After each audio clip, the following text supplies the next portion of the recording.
Hello, everyone. Hello.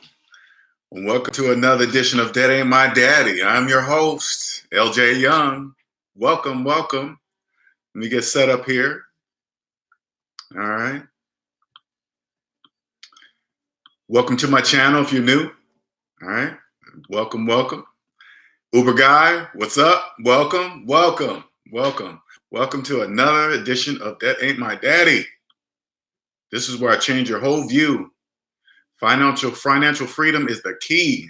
How do I know this? Because I'm free. Ooh, that rhymed.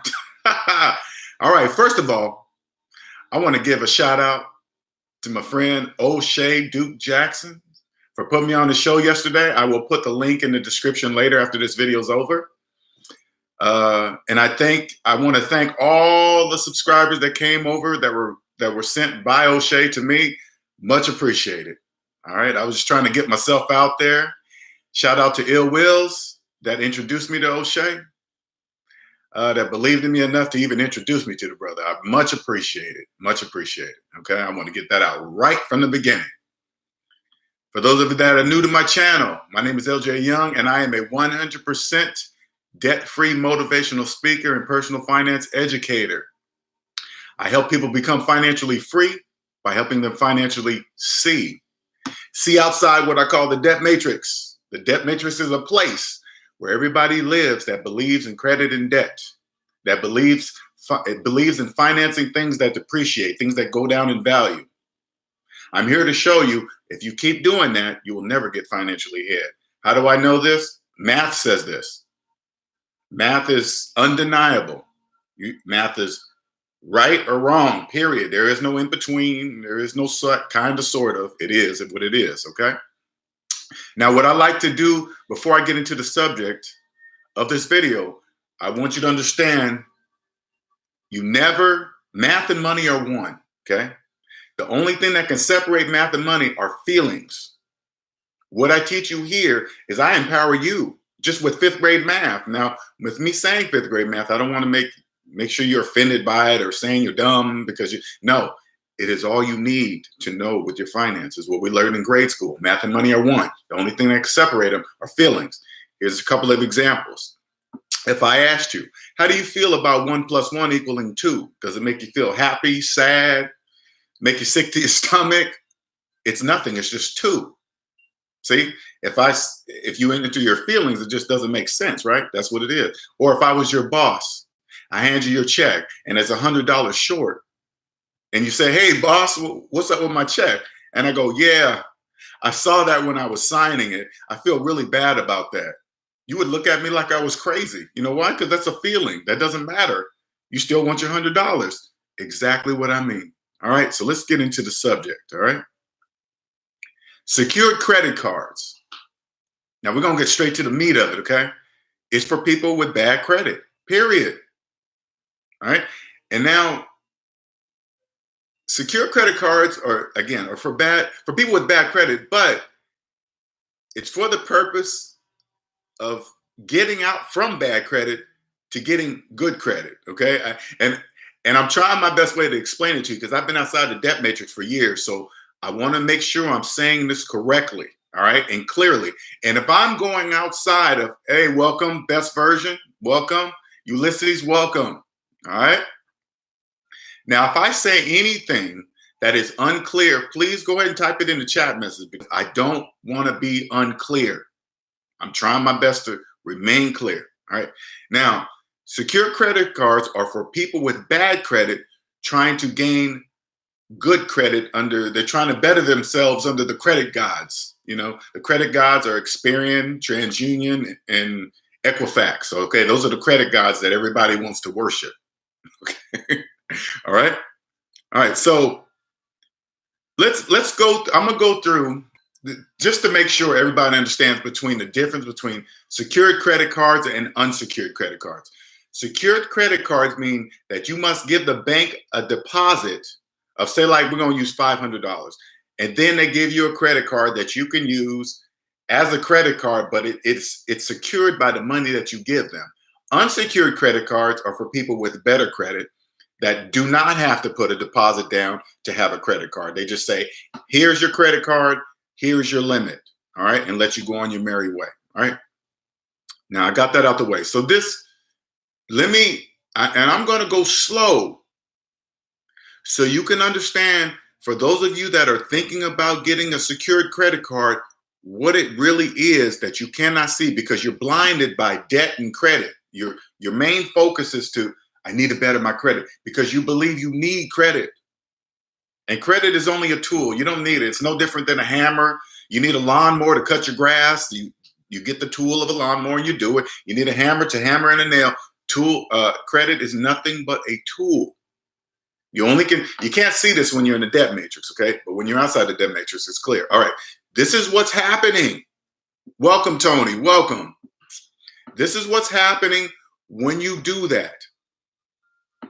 When you get a secure credit card, now listen to me mathematically and slowly. We're going to use the example of $500. Welcome, BK from the Rockies, welcome. You're taking $500 that's in your hand already. You already have it in your hand. And you're giving it to the bank. You're saying, hey, bank, take my $500. This is no risk for the bank at all to give you a secured credit card. Let me make sure it's clear. You're taking $500 that you have and giving it to the bank. The bank is going to exchange it and give you a piece of plastic. Got it? Now stay with me here. They're going to go, no magic trick. You're seeing it right in front of your face. You know what I'm saying? No look at the shiny thing, all right? Now, the bank is now going to charge you 20+% on the money that you already had in your hand that you're giving them. They're going to charge you interest on the money, not their money, your money. 20+%. So when you make charges, they're going to charge you 20-something% on the purchases that you make with your own money that you had in your hand already. Here, bank, make some money off my money, off of me. Not only, I'm going by my notes here. It's no risk for the bank. Not only are they going to charge you interest, they are going to take your same $500 and loan it to whoever they wish at any rate they wish. The bank can't lose, baby. Those odds are better than Vegas. That is free. They're making money out of thin air, and you don't even know it for that piece of plastic in your hand so you can worship the credit gods. Not realizing that the cash that you have in your hand, remember, there are 85% of Americans live in the debt matrix. They're desperate. Not realizing that same $500 that you could have, say like you used that credit card that they gave you to buy, let's say, a game console, okay? Not realizing that $500 you could have bought that same game console from somebody in the debt matrix desperate for money for half the price. But you're so focused on, you're blinded by the debt matrix. You can't see that because you want to worship the credit gods. You get it? Now, hello, everyone. If I missed you, okay. Urban Bros, welcome. Urban Bros, welcome. Now, listen to me closely. Those of you that are trying to get secured credit cards, what you're doing, what you cannot see. Not only are they charging you 20+, man, that is ridiculous, okay? I got to reiterate that. 20+% interest on your own money. Now, if you're late, on top of that, now that $500 is locked away. They're doing whatever they feel like with that $500. If you're late, they charge you late fees on your own money for not paying back your own money on time. And whatever other fees that they're throwing in there. Now, remember, when you're outside the debt matrix, you don't look at the banks as bad guys, okay? This is business. Remember at the beginning of this video, if you're getting upset what the banks are doing, that is a feeling. Do not interject your feelings in what they're doing. What is the bank's business? To make money. They don't care how you feel about it. You get on this side, you see exactly, hey man, I respect the banks. They got this on lock. You get on this side, you could see it. They're in their business of making money, not teaching people about money. Okay, so don't be mad at them. Don't be mad at them. When you're on this side, you be like, oh man, that's all I got to do. I don't have to work all those out. No, you don't. Now, back to what I'm saying. Now they're going to charge you late fees if you're late on repaying your own money. Crazy, ain't it? All right. Remember, all from the money that you already had in your hand, that you just handed over to them. Here you go. And they said, here's your piece of plastic. Now, after all that stuff, like say, like now you got to follow all the rules, make sure you pay it, and I hear a lot of people on YouTube talking about, hey, only utilize 20%, this and that, only telling you how much you can and cannot use of your own money that you had in your hand already. They're telling you how much you should use, 20%, 30%. Do you see it? All those rules of your own money that you just gave to them. You just gave to them. No risk to the bank at all. They're not using any of their own money. They're using your money. All for the privilege. Check it out. Now listen to what I'm saying. Listen to what I'm saying. All for the privilege of the bank to say, hey, Equifax, hey, Experian, hey, TransUnion, this person paid us back his own money on time. Does that make any sense? It doesn't make any sense. But when you're on this side of the debt matrix, outside the debt matrix, the 15% of us that are financially free, it makes perfect sense. Hey, you want this plastic that bad? Yeah, I'm going to charge you 20% for it. You still want it? I sure do. If you're late, you know I'm going to charge you another fee, right? Yeah, you still want it? Yeah. No, sir. Don't ever do that. But not all is lost. You're still going to learn something, even with a secured credit card. Now, I'm not saying if you need a credit card, I'm not saying not get one, okay? I am and I am not. But if you're in a situation where you have no choice, I'm going to tell you the right way to do it. All right, I'm just not going to leave you hanging and say you can't do anything, right? I'm not going to do that to you. All right? Only get one.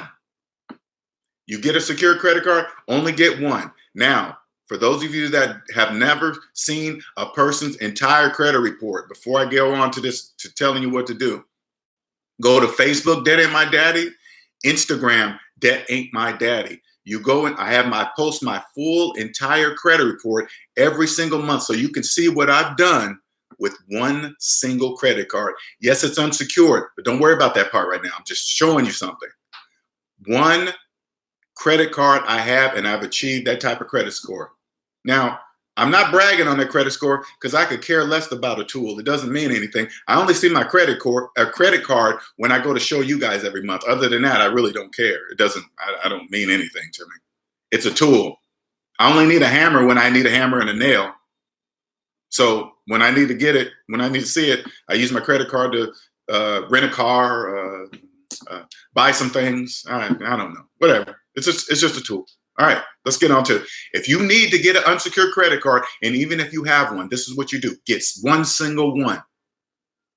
When you apply for one, make sure you check to see what all kind of fees they have, especially annual fees. You don't pay to have a piece of plastic in your pocket. Don't ever do that. Nuh-uh, don't ever do it.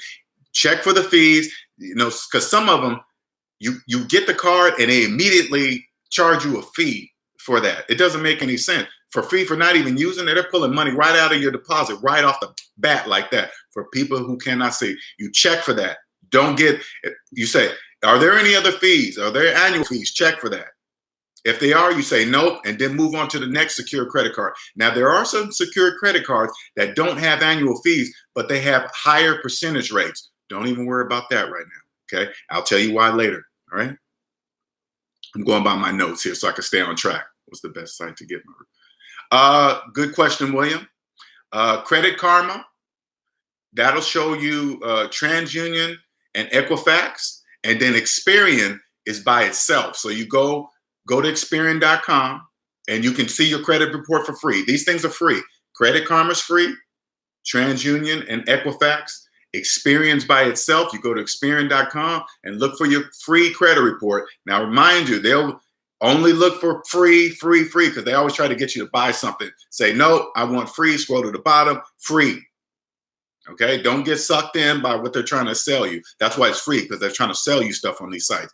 Don't worry about all that. You just want to see your you just want to see your full entire credit report, okay? Good question, thank you. All right, so now the reason why the interest rate of the secured credit card won't matter, because you are going to pay it in full every single month. You go and see my credit report. I don't pay interest. I pay my credit card in full every single month. You use it as a tool, and this is how you do it. Okay, this is how I amassed that the credit score I have. For two reasons. Since now it's a tool, I use it for security reasons and for convenience. With my credit card, I can go shop online, shop at stores. I don't have to worry about hackers or store security or their information getting hacked, because if they hack something, they hack my credit card, not my debit card, because if I use my debit card, it pulls right out of my account. I don't like that. So they pull it right out of my credit card. Credit card says, hey, man, that looks like fraud. Was that you? I say, nope. They say, okay, cool. We'll cancel that, credit you back, and send you a new card. 5 minutes, 10 minutes at the max, done. You do that with a debit card, oh man, it's all kind of hassle. I ain't doing none of that. That's the security of it. And the convenience is so I can rent cars, hotel rooms, whatever, right? And plus, by using my credit card, things I would buy every day that I would normally buy with cash or my debit card, food, gas, everything, things that help you just live on a daily basis, right? But it's paid in full at the end of the month, 100% in full. Once it's paid in full, there's no interest to earn. There is no interest that you will be paying because it's paid in full. This builds my credit score. What I learned in the debt matrix, I thought you had to have rotating credit to build a credit score. That's a myth. That's a lie. Go look at my full entire credit report. I don't do that. I've never done that in the past 4 to 5 years. I don't do that. That's a myth. And look at my credit score. With never paying interest. Got it? You use it as a tool. This will teach you, if you get a secured credit card, this will teach you how to handle an unsecured credit card when you're finally approved for one. Because I promise you, if you do this, it'll build your credit score, and on top of that, will teach you how to be responsible with an unsecured credit card. Because once you do this, I don't care what kind of credit card you get after the secured credit card. I don't care what kind of limit they give you, 10, 15, 20,000. You will never, ever go back to your habits the way you did before. I promise you, you won't care about the limit, because you'll realize that's not your money. I don't care if it's $100,000 limit. You won't care because it's not your money. You won't be bragging on the bank's money. People in the debt matrix do that all the time. Oh man, I got 5 credit cards, each with $100,000 limit. So what? Why are you bragging on the bank's money? You can't say that though. Don't say that. This is just what I think, okay? When I hear stuff like that, hey, I've had this credit card for 20 years. So what? Why are you saying that? Are they giving you special privileges because you've been with them so long? Stop mixing your feelings with business. That's a feeling. Just because you've been with the credit card company for years, that means absolutely nothing. Nothing. I promise you, it means nothing. If this is you and you believe it means something, I want you to call your credit card company and say, hey man, I've been with you for 20 years. What do I get? See what they say to you. Nothing. Mark, no, I don't think you should. I don't think you should cancel your secured credit card. Just use it the way I just described. If you can't get an unsecured credit card right now, do not cancel your secured credit card unless you got all these fees and all this stuff in there. Make sure you read the fine print. Are you paying a fee just for having it in your pocket? I would double check that. I would look for one. If you can't get an unsecured credit card, I would look for another secured credit card without all these fees. Interest rate don't matter if you can pay your credit card in full every single month. Okay. Now, this is what I also do with my unsecured credit card. Most bank accounts have free online bill pay. And I'm telling you something that I learned the hard way when I was first getting out of debt. Now, when my credit card would come in, I would see the due date, right? And I would jump into my online bill pay and set it to be paid on that due date. This is before I was financially free. Now, I was like everybody in the debt matrix. I wouldn't really look at my statement bill. I would just look at the amount and pay it. Don't ever do that. Anything that changes amount, you never do that, ever, right? But anyway, I used to say, okay, the due date, this is the amount. I would put it in there. And one day, I finally looked at it, and it was a whole bunch of late fees in there. I was like, what? I'm never late. What the heck is going on? And I finally called the place. I said, hey, what's up with all these late fees? I'm always paying on the time. You know what they told me? It takes us a day to process your bill. I said, gotcha, credit card company. Gotcha. Lesson learned. I won't be doing that again. So this is what I do now. Say like my statement is due on the 30th of each month. In my bill pay, in my online bill pay, I make sure that bill is paid by the 28th.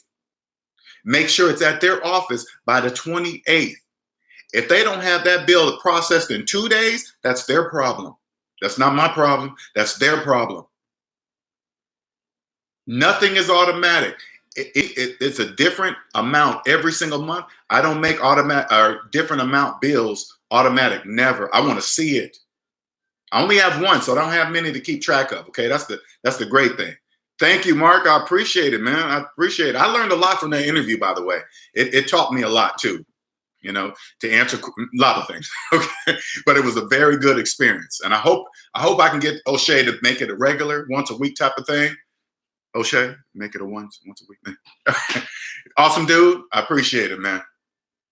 Now, and so I make sure it's 2 days beforehand. And also, since I have one bill, sometimes things come up, right? Sometimes you might be sick, something might happen to you, and you don't want to miss. I don't want to miss that due date accidentally because something in my life might have happened for me to not see the bill, put it in my bill pay, and make sure it's paid. So this is what I do.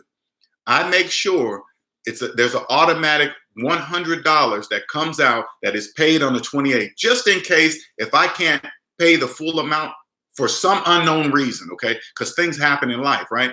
So I'm never late, ever. Yeah, I'll be paying interest for maybe that one accidental time, but let me tell you that it has not happened to me in 4 years, okay?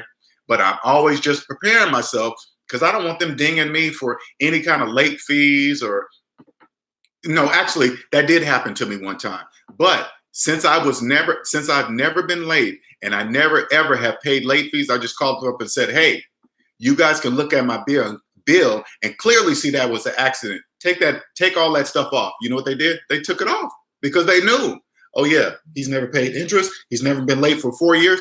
Yes, sir, we take it off. But I don't even want to put myself in that situation anymore. So I make an automatic $100 that at least covers the minimum monthly payment for that month. So you're not charging me extra anything. See how that works? This is what you do with your secured credit card. I promise you, if you learn these habits with your secured credit cards, your credit score will go up, and then some bank will automatically send you a unsecured credit card. Now, you might not even want to go to that, right? You might not even want to go to because you'll be so used to this, but it'll help you manage an unsecured credit card. And one more thing before I forget. If you get the secured, I keep mixing up, sorry, the secured credit card, ask the bank, ask the credit card holder, how do they report that card to the credit agencies? Do they report it as a secured credit card? Because if they do, that's a red flag. Because we all know secured credit cards are for people with bad credit. You ask them, how are you reporting this to the credit? Are you reporting it as just a credit card or a secured credit card? If it's secured, you say, no, I don't want that. If they say, hey, that's how we just do it, you say, okay, bye. I'm going to look for another company that doesn't do that. You don't want that. You don't want that up on your credit report. Hey, this is a secured credit card. This is what it is. Oh, that's a flag. Because if I'm in business, I see that. Yeah, that's a flag. There's a reason why you have a secured credit card. It's not a secret. I hope I'm clear with what I'm stating. Now, are there any questions? Maybe I was now not. I want you to understand this. When you are coming to this channel, I want you to understand this. This is a safe zone. No question is a dumb question, especially when it comes to your money. Never. You say, I don't know, Linnell.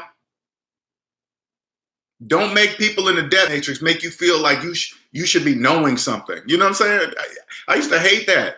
I used to hate that. I would be quiet because I thought at a certain age or I don't know. It's just when you're outside the debt matrix, it makes absolutely no sense. I have no problem telling people when I don't know something about some kind of finance, interest rate or investing. I don't know. I respect people that say, Linnell, I don't know. That I can work with that person because what that is this. You understand that there is something wrong. And by you saying, I don't know, lets me know that you're open to learn something that you didn't know. And everything I show you here on this channel is 100% verified to be true with the math we learned in grade school. Ain't that messed up? That's all you need to know. You just need to know the basics. You don't need to know. You ever look at the, I know this is a little bit off, but I want you guys to see something. You ever look at, you watching TV news and you see the stock channel come up on TV and they got all these graphs and numbers scrolling across the screen. Half the people don't even know what that means.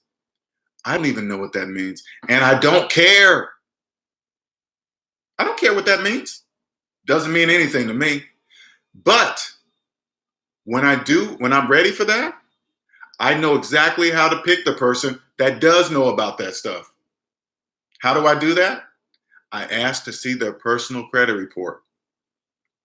If their personal credit report doesn't look like mine, go look at it. If it doesn't look like mine, if they have student loans on their credit report that are older than their children, I'm not paying attention to any word they're saying. That makes no mathematical sense. And if it doesn't make mathematical sense, it doesn't make financial sense either. It doesn't. Any questions about secured credit cards? Any? Thank you all again if you've been referred over here and subscribed to my channel. From Oshay, much appreciated. Free 30-minute consultation. Schedule that at DebtAintMyDaddy, DebtAintMyDaddy @gmail.com. If I helped you in any way, I have a donation link under each and every one of my videos. I have people, donating people that donate. I'm sorry I missed you. Thank you. Thank you for leaving the notes. Let me know how I've changed your life. Much appreciated. That's what drives me. That's what keeps me going. Hit the reminder, hit the subscribe button, hit the reminder button. Thank you, Kevin. Thank you. I hope I did a good job. I hope I was clear. And even if I wasn't clear on some things, and this is you, and you're like, hey, man, you were talking about some kinds, because sometimes I ramble, okay? I ain't gonna lie. Sometimes I do. But if you see me do that, I won't get mad if you say, hey, man, get to the point. You didn't answer the question. I promise you, that won't bother me because that lets me know that I'm not saying something clearly. I don't take offense to it at all. I never mix my feelings with money. You know why? Because I can verify everything I'm saying with mathematics. Math is never wrong. Trust your own math. You'll win at this game, people. You'll win. Thank you. Thank you, BK. Thank you. But how do you pay out car loans? Mark, it counts on this, all right? I would have to know, there's multiple different factors, okay? Is it a new car? Did you roll negative equity from an old loan into a new loan? What type of loan did you get? Did you get 29% interest rate loan? Are you upside down? How far are you upside down? There's so many different factors. That's why every client I have, everybody's different. You can't put everybody in one bucket. And if you've been in a debt matrix all your life, it's very difficult to gather what type of information you don't know who to get the information from. I'm showing you this. Everything I'm saying is with math. I'll tell you like this, okay, Mark? Say it like this. And this is 85%. Remember, 85% of people in the debt matrix, there's 15% of us that are not. Listen closely to what I'm about to tell you. Nobody in the world gets a financed car on sale. If you walk on a car lot, you see a sticker price in the window and you're financing a car, that price doesn't apply to you if you're financing it. You flip to the back of the 84-month, 72-month paperwork, that's your price. That's your sale price with interest and insurance and all this other stuff that's added to it. Me, check it out. Listen to me. Now listen to what I'm going to say here, Mark. Check this out. Check this out. This is how I buy a car. First of all, with cash, I look in the paper, look for the car I want. There's always going to be in there one I want. Somebody's selling it for some reason. Who knows? Who cares? I have an 85% chance that it's going to work in my favor because 85% of people are in debt. They're desperate. Say like the car, and I'm going to just throw out even numbers. Say like the car is $20,000. I go up to the person, hey, you selling this car? Yeah, I'll listen to their story. Usually people in debt talk about their story. Nothing personal. Don't enter your feelings. You want 20? Yeah, I got 14. Cash. They're going to take it. Now, I bought the car under Blue Book at that moment. I drive the car for a few years. When I get tired of it, I sell it at Blue Book. What does that mean? I drove the car for free. Now, when you're in the debt matrix, you can't see that. I couldn't see that. You know how many cars I financed, Mark? Oh, man, I can't even tell you. I would have never seen that in a million years. I drove the car for free now. See how that worked? Under Blue Book, drive it for a few years, sell it at Blue Book. Free. Boom, just like that. Kept my secured for 9 years, but paid on time all the time. Did you pay in full each time, Mark? That's the question. Did you pay in full each and every time? No interest, no fees. That's the key.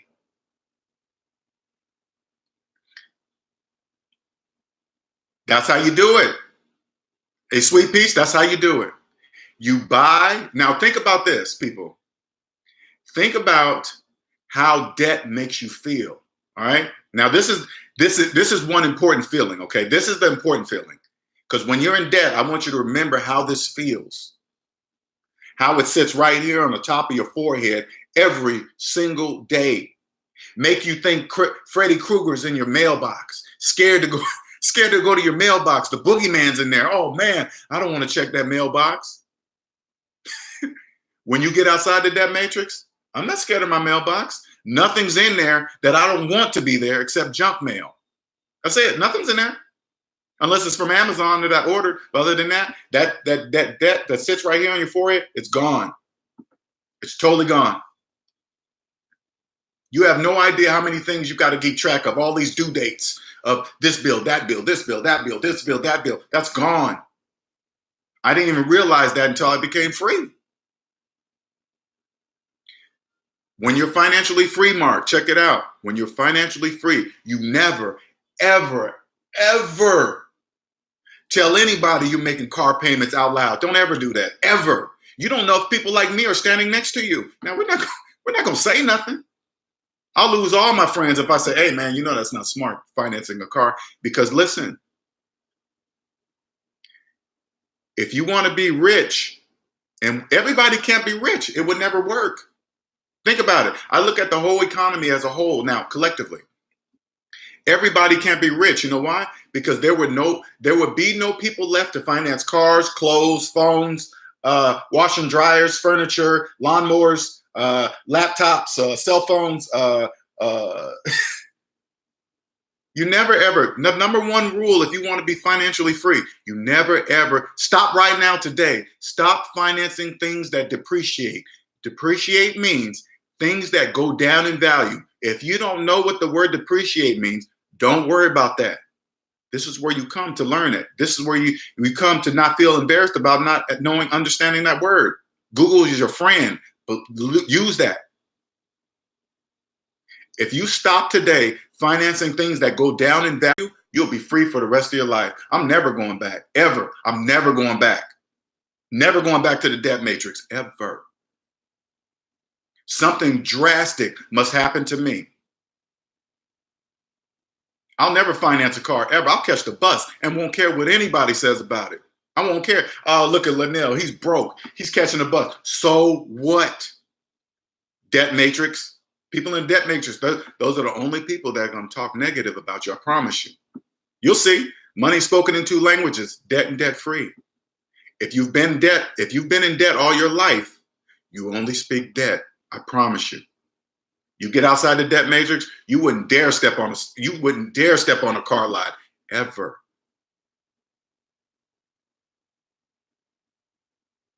Is that clear? How do you feel about today's education system and student debt? Good question, Kevin. Good question. I'm glad you brought that up. Now, I'm financially free. I look at the $1.6 billion in student loan debt. I look at Sallie Mae taking all their 100 of their employees onto Hawaii, celebrating their $5 billion student loan success rate. You know what I say? Go ahead, Sallie Mae, do your thing. Congratulations. It's a business. You don't have to be in it. I had my student loan debt for 10 years. Whose fault was it? Mine. That was my fault. Nobody made me sign up for student loan debt. Nobody. Nobody made me keep it for 10 years. Nobody. When I look at that $1.6 billion in student loan debt, I say, ooh, that's bad, because I'm not even part of it. I don't have any. I paid mine off. That has nothing to do with me. Nothing. The 44 million people involved in that, well, you can get out of it. You just got to pay it off. That's it. You just got to pay it off. There's no other. You listen to them closely. If this is you in your student loan debt, listen to my words. If you don't pay that off, you will be paying that with your Social Security checks. If you don't pay that off, you will die with it. Now, if you didn't hear what I said right there, and that doesn't move you, you're in a debt matrix. They will take your income tax check. They will take it. If that's not enough to motivate a person, I don't know what is. It's deep, Kevin. Listen to it. It's deep. If you realize that you can't stop working because you owe student loan debt. People in the debt matrix call them forever loans. You know what? If this is you and you call your student loan a forever loan, guess what? You ready for another one? You're going to be a forever slave. Slave. And check it out. Debt is an equal opportunity slave owner. It don't care what color you are. Don't even care. Because all it sees is green. All it sees is green. It don't care what color you are. Don't care your situation. Those are all feelings. It doesn't care. You do what it takes to pay it off. How do you do it? Stop financing things that depreciate, and you will pay that student loan off so fast, your head will spin. But if you're the person that believes that you'll never pay it off, guess what? You've accepted being a slave until you're dead. That's why that money is so easy. Listen to what I'm saying to you. Have you ever, you know what health savings account? They give you a card that you can only spend on medical expenses, out-of-pocket medical expenses, prescriptions, anything medically related. Go try to buy a loaf of bread or some car tires with that card. That won't happen. They can do that with student loans. Do you understand what I'm saying? This is clear as day outside the debt matrix. I'm only telling you guys what I can see. Okay, somebody designed the system, a family, a person, I don't know, but it's like a freaking Picasso painting. They can give a student loan a card and say, hey, you can only use this on school related items. You know why they don't do that? Because if you take that money and you think it's free money, they own you, slave.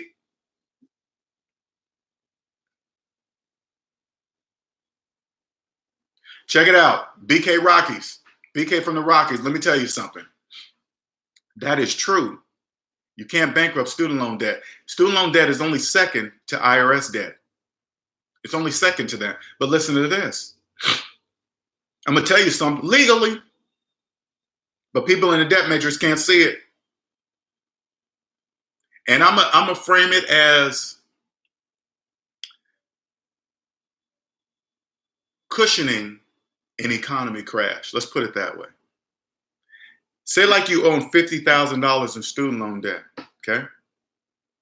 Let's go back to 2008. I'm gonna give you an example. Had I done this, I financed a house, didn't have not a clue what type of mortgage I got. I didn't have a clue. Didn't even have no money to get the house. They was giving houses to people with pulses. That's all, right? Had I refinanced my house and paid off my student loans, and then the economy crash hit, I lost everything, by the way, everything back in 2008. Had I refinanced my house and paid off my student loans, guess what would have happened? Everything would have been gone. Everything.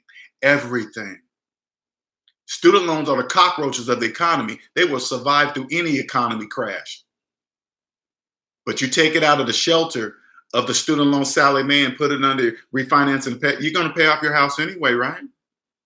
You're going to pay it back. It's not immoral, right? Your purpose is to refinance it, put it, and make your mortgage payments and pay it off, right? But just in case of the economy crash happens, guess what? And you have to file Chapter 7, you lose your job, you lose everything, it's gone. Poof. Gone.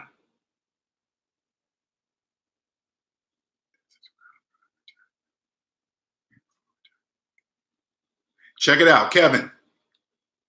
I'm not against getting student loans. I'm not against it. But this is what you do. You still work and you take out only as much as you need. Now, when you get student loans, they always give you this extra money. It seems like extra money, but it's really not. You take that extra money and you apply it right back to the loan. They give it to you, you give it right back. And then when you graduate college and land that good job that you went to school for, you don't go out and finance and show the world that now you're college educated and you got a better job. You stay as a college student until that student loan is paid off in full. And I kid you not, Kevin, if you do that, you will climb so fast, your checks will stack so fast in your bank account, your head will spin. You don't buy nothing. No new phone, no new car. You ignore everybody in the debt matrix. Oh, Kevin just graduated. He got his degree, XYZ. Why is he still driving that old Honda? You ignore them all. You ignore anybody making car payments, trying to ridicule you. You ignore them. They don't know what they're saying, Kevin. They're in the debt matrix. You remember the Charlie Brown voice, the teacher voice and Charlie Brown? Wah, wah, wah, wah, wah. That's how they sound to me right now. That's all they sound. Hey, man, you know what? I've invested in this. Yeah, I still have student loans, but I'm earning interest over here more. No, you're not. You're not earning anything. You're not. That's what I want to say, but I don't, because they don't know what they're saying. When math will clearly show that they're not earning anything. For example, add up all your savings, add up all your debt. Savings minus debt equals how much money you have in real life. Take that large negative number, 85% of people in debt, so don't feel alone. It's a large negative number. And if you think you're contributing, say for example, 15% to your retirement, right? You take 15% of that negative number, that's how much you're contributing to your retirement. Math says that's impossible. And then you believe you're getting a 6% match, 3% match, whatever, right? You're getting a 6% match on negative dollars. That's impossible. But if you believe it, hey, you believe it, whatever. Can I go to a car auction near Charlotte to buy a car, Mark? Buy it from somebody in credit trouble with cash. Don't even worry about no car auction. They're there to make profit. They probably repossess the cars from people in credit trouble, and they're going to sell it to you at some kind of profit. You go directly to a person in credit trouble. How do you look for them? Look for anybody selling a car inside of a paper. That's it. They're selling for a reason. You don't care the reason. Divorce, breakup, loss of income, whatever. It doesn't matter. You're there to hear the story. And then if you have cash, they're going to take it. The HSA, FSA, I think the reason why pharmacies look like grocery stores nowadays, but I don't think people can buy non-medical products anymore using accounts now. Say that again. HSA are the reason why pharmacies look like grocery stores nowadays, but I don't think people can buy non-medical products anymore. I'm not sure what you mean by that, because HSA and FSA are for those reasons. But let me see. Isn't it a good pathway to getting yourself debt-free and creating streams of income that you can get out of money? Yes, JC. First, you must. This is the best thing, JC. Okay, and mind you, I'm on the other side. I'm the 15% of us that are financially free. Financially free doesn't mean I'm rich. That means my finances are above zero. That's all you care about. Who's closer to zero? That's all that matters. So once I became debt free, I was proud to say my net worth was zero. Now, people in the debt matrix will think I'm saying I'm broke. No, they're in the negative. Whether they know that or not, it's 100% irrelevant to math. Zero. I promise you, JC, you get to zero, you will understand everything after that. You will understand what type of business. You think this was Debt Ain't My Daddy was. I didn't wake up one day and say, hey man, I'm gonna get on YouTube and create Debt Ain't My Daddy. I didn't even know this existed until I became debt free. Once I became debt free and realized the financial freedom of being financially free, oh my God. You guys see how many videos I have? You think Oshay would have referred you guys to me had I had 1 or 2 videos on my account? Oshay wouldn't even looked at me. Oh no, this guy ain't serious. Look at my videos. This freedom, you guys, is unbelievable. And over here, when you speak both languages, debt and debt free, life is not expensive at all. Not at all. JC, once you're financially free, check it out. This is what happened to me. I worked for 1 more year once I became financially free. For those of you that do not know, I was a computer engineer, cloud engineer, VMware to be specific. That's what my college degree is. Last job, I was making $160,000 a year. I'm saying that not to brag because it's nothing once you get outside of debt matrix. You'll see it. It all counts on who you're comparing it to. The salary to, the person down the block or Bill Gates. Got it? I realized, JC, how much of my time I was giving away to my job. Yeah, I was salary, yeah. But they were calling me anytime they wished in the middle of the night. I was answering emails, text messages, anything outside that contract I agreed to, I was giving away my time, the time in my life for free. Something that I can never get more of, ever. You know, when, like, say, for example, you miss a game, you miss your kid's game or an event, and you say to them, hey, I'll make it up. I'll make it up to you. You know you're lying to your child, because once that time is gone, you can never get that back, ever. I don't care how much overtime you work, you can never get it back, ever. When you're financially free, you will never let that happen at your job. I promise you, JC, you will never let that happen. Your attitude will change at your job and they will see it. And I'll tell you this, JC, check it out. Multi-million, billion-dollar companies didn't get that way because they involved their feelings into their jobs, into the business, okay? You will still be professional. It counts on if you like your job right now or not. Because if you don't like it, you won't stay. You'll be out of there so fast. You're only staying there. If you're at a job you don't like right now, you're only staying there because you have to, because you're in debt. Once you're out of debt, you'll be, see ya, I'm out. But if you like your job and you become financially free, that business will see you. They will put you in positions that are not normally advertised. That's the best. I'm going to put it the simplest way I can. They don't advertise these positions because they won't make sense. They won't put people in these positions that involve their feelings into the business. They won't do that. Not saying that you're going to be hardcore and you're going to be rude. You can still be yourself, but you're going to, okay, let me give you an example of what I did, okay? I remember having my manager schedule meetings with me and show up late all the time to the meeting. Always showing up late. Now, if it was reverse, I couldn't do that. I'd get in trouble. But yet the manager can do it? No, you can't do that. That's business. So what I would do, this is what I did. Once I was financially free, this is the best way I can explain it to you guys. Once I was financially free, I would give him 5 minutes. If he went to 10 minutes, I would leave, go back to my desk or whatever I was doing. He would call me or email me, hey, Linnell, where you at? I'd be like, I was there on time. You just didn't show up. Are we going to reschedule? Just because somebody pushed his schedule back or he did, you're going to push back my time schedule? No, because this is what will happen. They keep doing that. You keep allowing that. It's going to push into your free time.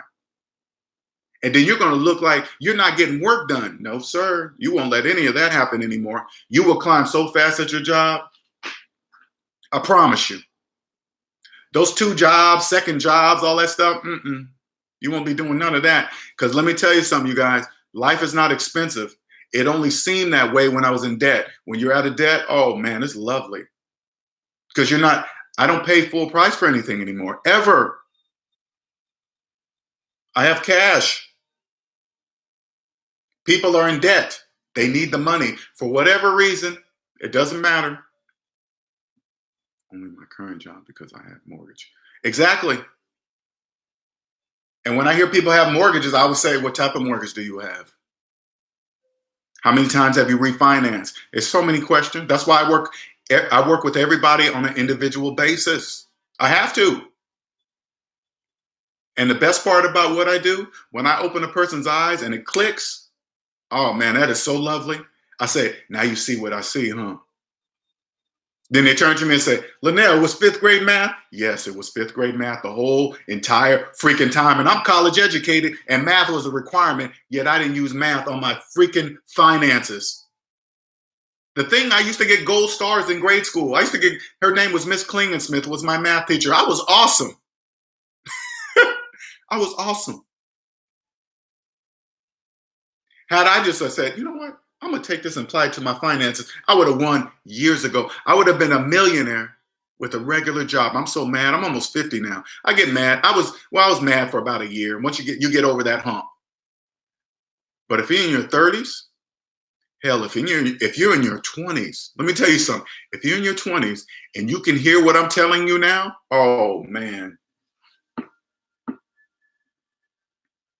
You will be so bad at this game. You will be so bad at this game, and they won't even know it. Even if you tell them, "Hey, man, how come you're so happy? How come you have so much money?" I don't have any debt. You know what people in the debt metrics will say? What?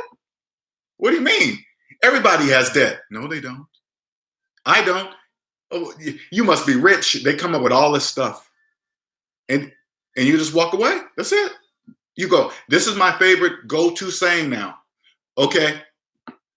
If you guys ever see somebody like challenge me on my stuff, I'm not here to convince anybody. I'm just here to show you, right? I don't argue with anybody. Math is on my side. I didn't invent it. I just go, okay. Dude, I work 2 full-time jobs, paying off debt. I'm on target, but still can't see living without currency. You can't live without currency. But you look at it as the tool it is. Now, have you ever, 2 jobs, the real American, check it out. I'm listen to me carefully, okay? I'm gonna say something. Have you ever heard the statement, money is not real? I've heard it a few times throughout my life. And you know what I would do? I would pull out the money in my pocket and go, yes, it is. It's right here. I feel it. I'm counting it. Right? You believe it's real. I get it. I believe if it was real. This is how to tell. It's only not real for those of you that are in debt. It's only numbers on a computer screen. How do you know if this is how to tell if money's real for you. I always use this simple, I know it sounds repetitive, but I do that on purpose to put it in your mind. Add up all your savings, add up all your debt. Savings minus debt equals if money is real for you. If that number is in the negative, money doesn't exist for you. You want a better example? Say like you had $50,000 in student loan debt and you had $1,000 in your savings. Pull out your calculator because I don't want you guys to think I'm trying to trick you, okay? You enter your own numbers, but I'm keeping it simple. You have $50,000 in student loan debt, $1,000 in the bank. You go 1,000 minus 50,000 equals negative $49,000. That $1,000 that you believe is there in the bank, it's not there. Money's not real for you. You see how I did that? Now, if this is you and you still don't believe me, I'm going to tell you why you don't believe that negative number. Because you believe you own everything you financed. People believe they're homeowners while having mortgages. People believe they own the cars that they're driving, though they're making payments. That's why you don't believe it. And then if this is you and you put these numbers in your calculator app yourself, I want you to stand up. I want you to go to the mirror. And this is what I want you to say to yourself, and use a cuss word if you wish. I'm not going to cuss here.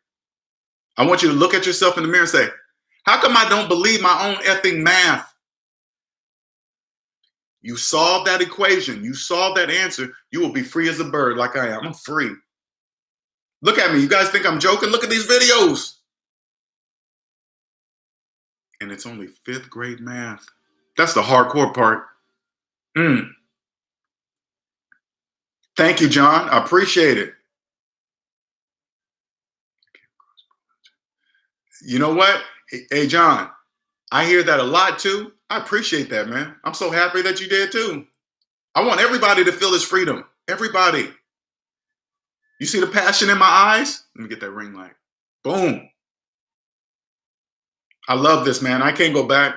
I'm never going back to the debt matrix ever. You get outside the debt matrix, if this is you, you will kill it. You don't need to know about stock market prices, investing. You don't need to know about any of that.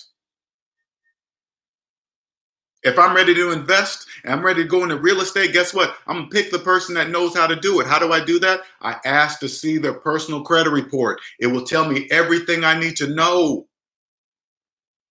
Everything. If they have student loans that are older than their children, I'm not going with them. Why would somebody go to college for 4 years and pay on their student loans for 20? That doesn't make sense. CNTS, that doesn't make sense. If this is you, let it sink in. There's nothing to be embarrassed about. You're not alone. Thank you, Danielle. I saw you. Thank you. Thank you very much. Mark, thank you. Of course you can. DebtAintMyDaddy@gmail.com. I'm going to tell you guys the secrets to becoming financially free. It's so easy. It's out there. The reason why you can't see it because you're blinded by debt. Check it out. Come in closer. Google total car loan debt. It's in the trillions. Do the opposite. Don't get in car debt. Google credit card debt. It's in the trillions. Do the opposite. Don't get in credit card debt. Google mortgage debt. Do the opposite. Now, my rule is this: never finance anything below a house. This is how to tell if you're ready for a house. It's so simple. Savings minus debt equals how much money you have for a house. If it's in a negative, you can't afford a house. You're not ready. You're in a negative. You still want to know another way? This is what you do. You walk into the bank. You ask the bank for the best top rate conventional mortgage they have to offer. Show it to me. The bank is going to say, oh, you want that? Okay, cool. Here's the list of requirements. You're going to look on that list. If you don't meet those requirements, you walk out of the bank and you don't come back until you do meet those requirements, period. You don't get an FHA, VA, first-time home buyers, conventional 97, all that nonsense. Those are for people that refuse to accept that they can't afford a home. Those are subprime mortgages. Subprime. Prime, subprime. Prime, subprime. See what I'm saying? And don't be embarrassed. Hey, there's people walking around here every day calling themselves homeowners. It doesn't matter how they feel. That is a feeling. Look at the beginning of this video. That is a feeling. They feel like homeowners. And check it out. This is outside the debt matrix, okay? Listen to closely what I'm going to tell you. I can live anywhere in the U.S. that I choose. Housing market prices, no matter where, anywhere in the U.S., no longer matter to me. No longer matter to me. I don't care about housing market prices. That don't mean nothing to me. I don't care. Now, I know you're looking like, what do you mean, Linnell? What do you mean by that? What do you mean? What do you mean they don't apply to you? As long as there are people that believe they are homeowners with 30-year mortgages, as long as there are people signing on a dotted line promising the next 30 years of a certain amount, a set amount of money to an entity, a bank, that's impossible.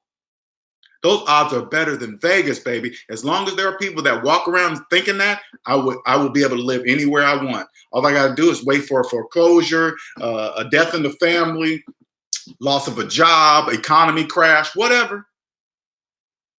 And I'll be waiting there with cash to buy it at the quarter of the price. I don't care. You see what I'm saying? Math will clearly show if you're a mortgage, you have a mortgage, math will clearly show that you're not the owner. I'm not saying anything. I'm not saying anything. Look, I'm not a financial guru. I have this calculator app on my phone. It does all the work for me. I don't need to know that. I just go, boop, boop, boop, boop, boop. That's the answer? Yeah, okay. I might type it in twice to make sure I typed in the right numbers. That's about it.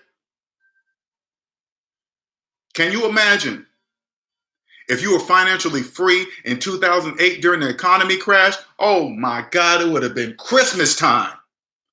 It would have been Christmas time for me. I would have scooped up so many houses. Oh man, and you better believe another one's coming. It's coming. I see it. It's crystal clear. It would have been Christmas time. What you don't see, like say like you buy a house during the economy crash. Yeah, house values drop, but guess what else dropped? The taxes on the houses drop. I couldn't see that when I was in debt. Couldn't see it.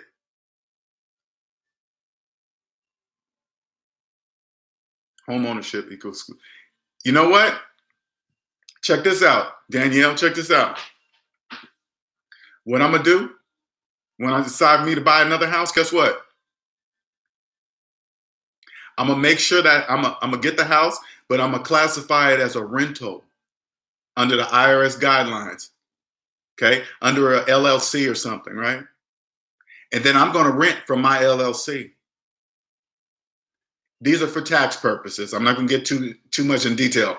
And I'll have that baby paid off in 7, not 30, 7 years. 7 years. And that's if I decide to be the renter. I might put somebody else in it. A renter in it. 7 years. I'll be renting from myself. So when people walk up and say, hey, Linnell, do you a renter? I say, yep. The people in the debt matrix say, oh man, he's a bum. He's renting. He's not the homeowner. Whatever. That's when people in the debt matrix talk, that's the Charlie Brown teacher voice. For you youngsters, YouTube it. You'll know what I'm talking about. I'm saying my age when I talk about Charlie Brown like that. I was a kid then. YouTube it. Charlie Brown teacher voice. You'll know what I'm saying. Genius. Hey, Danielle, I couldn't see that when I was in the debt matrix. I was like, oh my God. I didn't see that. I know. You guys learn when I'm teaching. I know I'm always way off on the subject. I'm an hour in. I tell you what, when I talk about this stuff, I feel like I only been on here like 10 minutes. Now, if Oshay interviews me again, I'll make sure I keep my jibber jabber down and answer people's questions directly. Because I was going off. I was rewatching my video and I was going off on, I wasn't really answering people's questions. Some people I was, some people I wasn't. But I'm like that. When I go get information, I'll be like, will you just get to the point? I'll do that next time.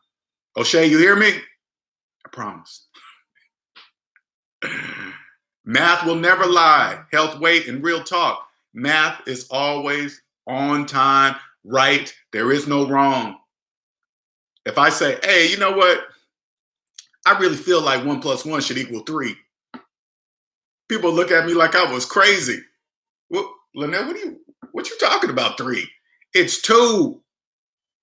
Well, I feel like it should be 3. You'll be like, I don't care what you feel like. That's exactly what it is. With people with mortgages that believe they're homeowners, that's a feeling. Got it? Any questions? Can you guys see this is my passion? I want everybody to feel this freedom. I want you to no longer be afraid of your mailbox. Freddy Krueger doesn't live in there. He doesn't. That's a myth. I can help anybody. Anybody. You just got to believe the outcome. You got to believe the numbers that I'm going to give you. Free 30-minute consultation at DebtAintMyDaddy@gmail.com. I will free you. You see me? Man, I'm telling you guys, there's nothing like it. And once you're here, you will not let anybody take it away from you.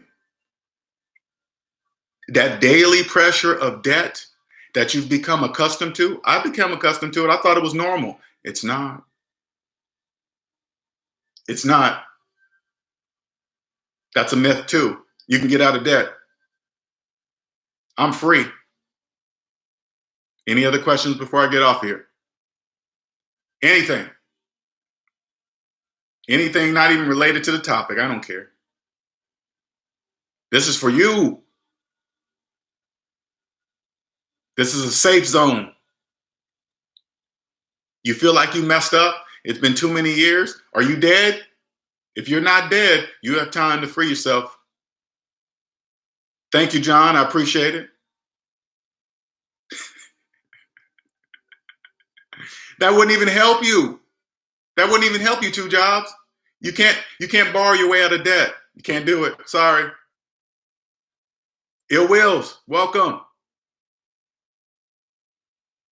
Ill Wills is the man. He introduced me to Oshay. 2 jobs. You can never borrow your way out of debt, ever. That's a myth. You just go deeper into debt. This is what I want you to do. If you let debt overcome you and you come across this idea or some kind of loan that you add up all your debt, and if you're in a large negative number, any idea you're coming up with, if it adds to that negative debt that puts you deeper in the hole, that's the wrong way to go. Trust your math and you will win.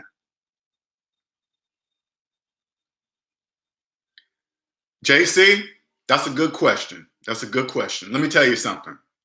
I was thinking about that because I want people to, I was thinking about this. I know Ill Wills be like, no, but this is my reason, Ill Wills, okay?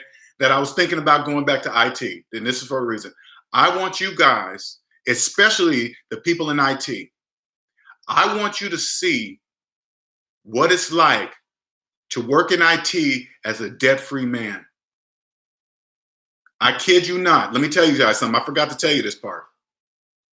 I remember 2 jobs ago, I was making $110,000 a year. I'm making these statements not to brag about the salary, because 6 digits, that's a made up number that's supposed to be success inside the debt matrix. Okay, that's the only reason. Okay, now I'm gonna throw in just a little tech talk of this. Okay, I designed a cloud infrastructure that improved login times across the whole network, the whole entire infrastructure. But in order for me to make it even better, I had to become a manager of it so I can tell people, say, hey, network, I need you to do this. Hardware, I need you to do this. Manager, I need to tell you, you need to tell your people to do this. So I applied for this position. And the company said, no, sorry, Linnell, we're going to bring in somebody else and you're going to train them. I'm debt free at this time. You know what I said to myself? No, I'm not. I said, I called a meeting to the manager. I said, okay, let me make sure I got this straight. You guys are not going to put me in a position of something that I already know, but you're going to bring in somebody that's going to take me 2 years to transfer this knowledge to this person to help him understand the infrastructure. That's what you're saying. They said, yes. I said, okay, thank you for the meeting. They were like, that's it? I said, that's it. Put in my 2 weeks and said, I'm out of here. They were like, what you doing? I said, what do you mean? What do you mean? Just because you guys don't believe in me, another company will. And guess what? I left that job and they paid me $160,000. I got a $50,000 a year raise only because I believed in myself. And the reason why I could do that, because I wasn't in debt. I didn't take the decision of the company as to something that I did, that I was bad, or they just chose and they said, no, Linnell, this is what we're going to do. I said, okay, this is what I'm going to do. See you later. Gave them my 2 weeks, did the whole, I didn't quit. I didn't involve any of my feelings. I wasn't mad. And, hey, man, I'll be at my desk. They should have get, those are feelings. That means nothing. Here's my 2 weeks. You're leaving? Yes. And got $160,000, went to $50,000 raise, period. So I'm thinking about going back to IT. I want you guys to see, because you guys don't realize how much of the time in your life that you're giving away for free. You're giving it away for free.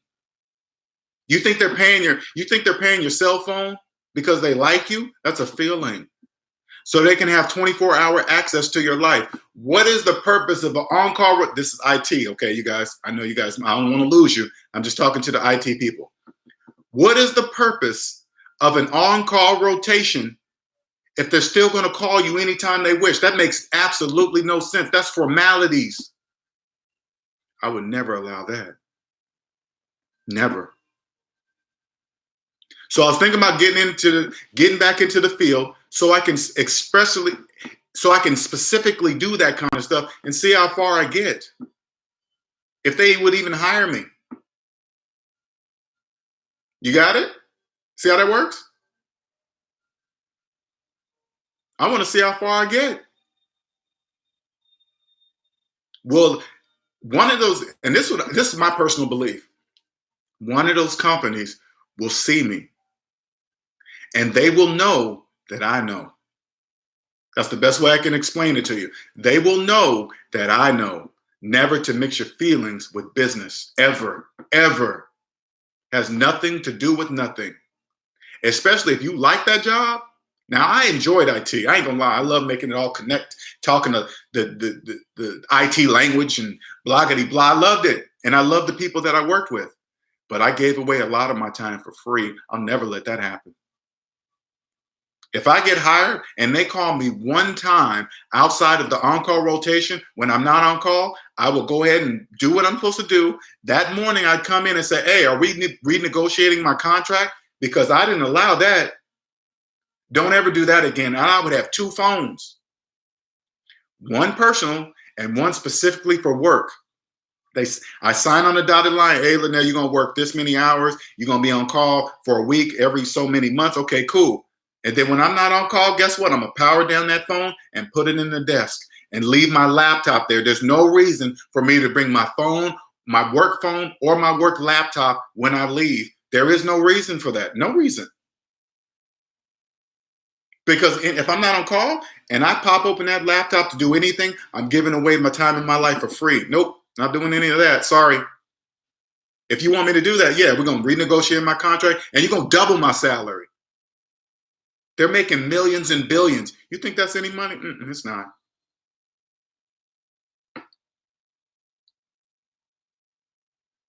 John, exactly. Think about it this way, John. Everything we do is logical. Okay, this plugs into this computer. Okay, it speaks TCP/IP over this, hits the virtual machine, goes out to the internet, hits the DMZ. I got to use the secure code to come in to get access to those files. I need these permissions. It all makes sense. It's just logical stuff. It's just logical. That's the same thing with money. I promise you, it's the exact same thing with money. How come I didn't do that? I was conditioned in the debt matrix. You take that same logical thought process that we have, counting in ones and zeros. You use the numbers in math and you'll be free. Mr. Smart, computer LJ, computer guy, knowing cloud, connecting computers across the freaking world to virtual machines, making it follow. I knew all that. But I didn't know how to use fifth grade math on my finances. I laugh at it now. I was mad at myself for a long time, John. Long time. Hey, could you please do a video on what you do with your money once you exit the debt matrix, please? I believe this. Hey, check it out, Kenneth. I started a series. Look through my videos. I started a series called Life After Debt because I get that question a lot, and plus I get that question from clients that are financially free now, and they're like, "Hey, now what?" I show you now, because there's a different set of things you can now see that you could not see once you're in a debt matrix. There's so many things. And I'll give you one example. Taxes can help you build wealth.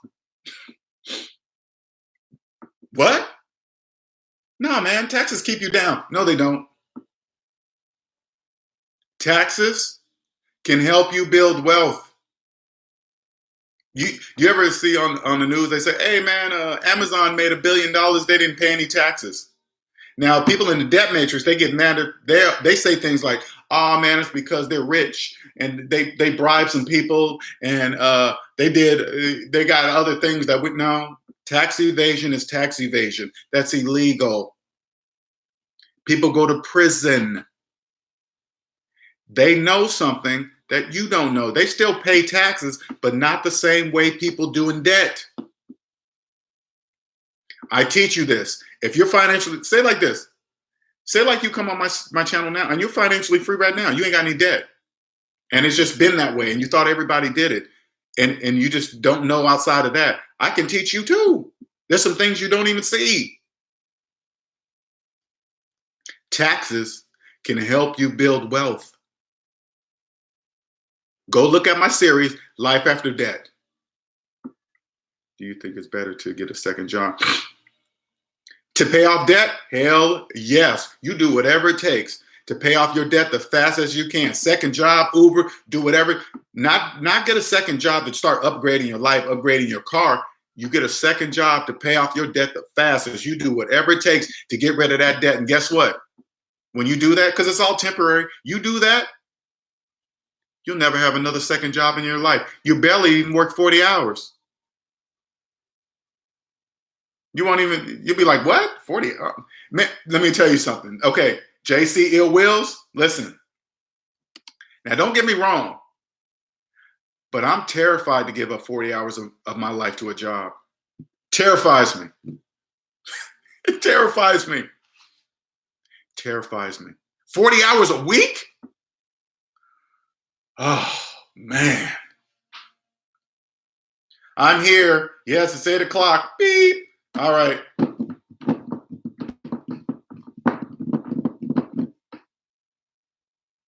It terrifies me. Overtime, you better not even offer me that. Hey, because I remember that $160,000 a year job I got. I only stayed there a month. I just needed to prove something to myself. I quit it. I remember I first got that job. They sent me an email. Hey, you got to be here 3 months to ask for any overtime. You know what I wrote back to the manager? I don't want it. Keep it. Give it to somebody that needs it. You think I want to be here longer than 40 hours? No. Nope. And then when I quit that job, right, because I was financially free, I quit that job and I go, people go, oh man, this is what they said to me. Oh, you're quitting? Do you need more money? Do you need more money? They was already paying me 160. They asked me, do you want to stay? Do you need more money? I was like, what? I've been shorting myself for years. I said, no. They're like, what you going to do? I said, nothing. They looked at me perplexed. What do you mean nothing? I don't have any debt, so I'm going to just figure I'm going to start my own thing. This is how this was born. What? Nothing. It sounds crazy, don't it? But you will see once you're financially free. Take your shit, invest in your 401k. Nope. 2 jobs. Add up all your savings. Add up all your debt. Savings minus debt equals how much money you have to contribute towards your 401k. If that number's in the negative, it's mathematically impossible to invest negative dollars into your 401k. So if you're doing this right now, you're not really contributing anything. You better stop right now. Stop it all. Stop. You're not matching anything. You're not contributing anything. You're just making the 401k managers that manage the 401k rich. They're making them money. It's real for them. It's not real for you. You're in the negative. It's not. And check this out. If you knew, I'm not going to get into detail. If you've never maxed out your 401k, you're in debt because you're missing out on guaranteed money every year, guaranteed tax savings that 85% of the Americans cannot get because they're in debt. I did that for the last year I was in. Check it out. I remember the last year I was working, I was financially free. I figured out what the money I was missing by not maxing out my 401k. I went in there to the account, maxed it out. HR called me. They said, hey, Mr. Young, did you make a mistake? I was like, make a mistake on what? Did you mean to max out your 401k? I said, sure did. She said, you know how much money that's going to come out of your check? I said, sure do. Okay, sir, we're just calling to make sure you didn't accidentally. No, that just told me nobody does that. Because nobody can afford it. Hardly, not nobody, but the majority of people cannot afford to do that. If you knew the amount of money you could save by doing that, oh my God. When you find out what you've missed by not doing that, then you're going to say, hey, IRS, can I go back in the past and fill up the 401ks that I missed? You know what they're going to say? Hell no. Oh, if you're asking me, like if I was the IRS and somebody said that to me, and I would be like, oh, you know now. That's why the answer is no. No. You can see now, right? Yeah, the answer is no. Sorry. Can't do it. Why? Because you know.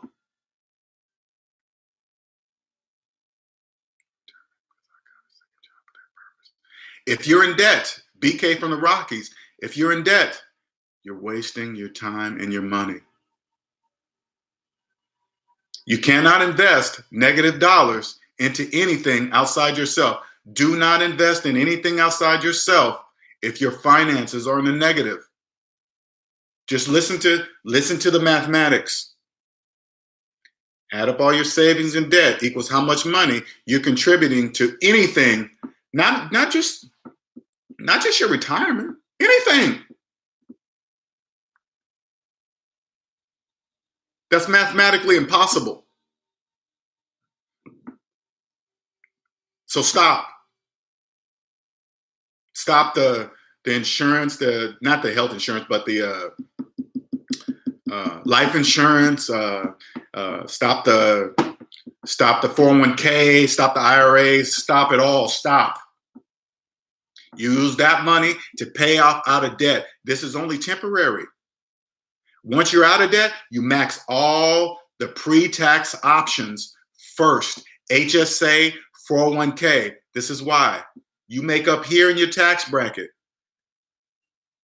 Pre-tax options, guess what? Drop you down in your tax bracket. The space between the people that cannot and the people that can. See that money? There's going to be a money difference. That's money in your pocket. That's called phantom income. It's real. It's only phantom to those in the debt matrix. Did you see what I did? It takes you from this part of your income tax bracket down to this income tax bracket. Why? Because you have real money to max out your pre-tax options, HSA and 401k. The majority of people cannot, nor can they see it because it's mathematically impossible for them, but not for you. That gap is money in your pocket. Tax evasion is illegal. Tax avoidance is legal. Tax evasion is illegal. Tax avoidance is legal. This is the government saying, hey, if you put money in your retirement, we will give you a tax break every single year that you do that. Every single year. This will teach you with a regular job. This will teach you once you get out of the regular work job matrix, you will carry these same habits into business. There's way more tax breaks in business.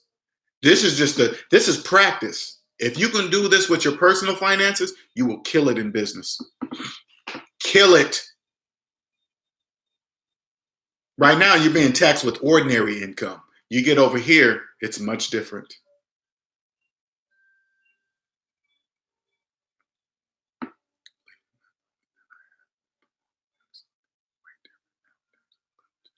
Yes. And I'm not asking you here, BK, but if you don't have a conventional mortgage, you need to refinance into one to get her up and get out of that mortgage. And check it out. I guarantee you this, BK. You pay your mortgage off, you'll be the only person on your block that will be a true homeowner. 9 times out of 10, guaranteed. You'll be a true homeowner. And can you imagine how fast your money will stack with no debt and no mortgage? Oh, man. Ooh, woo.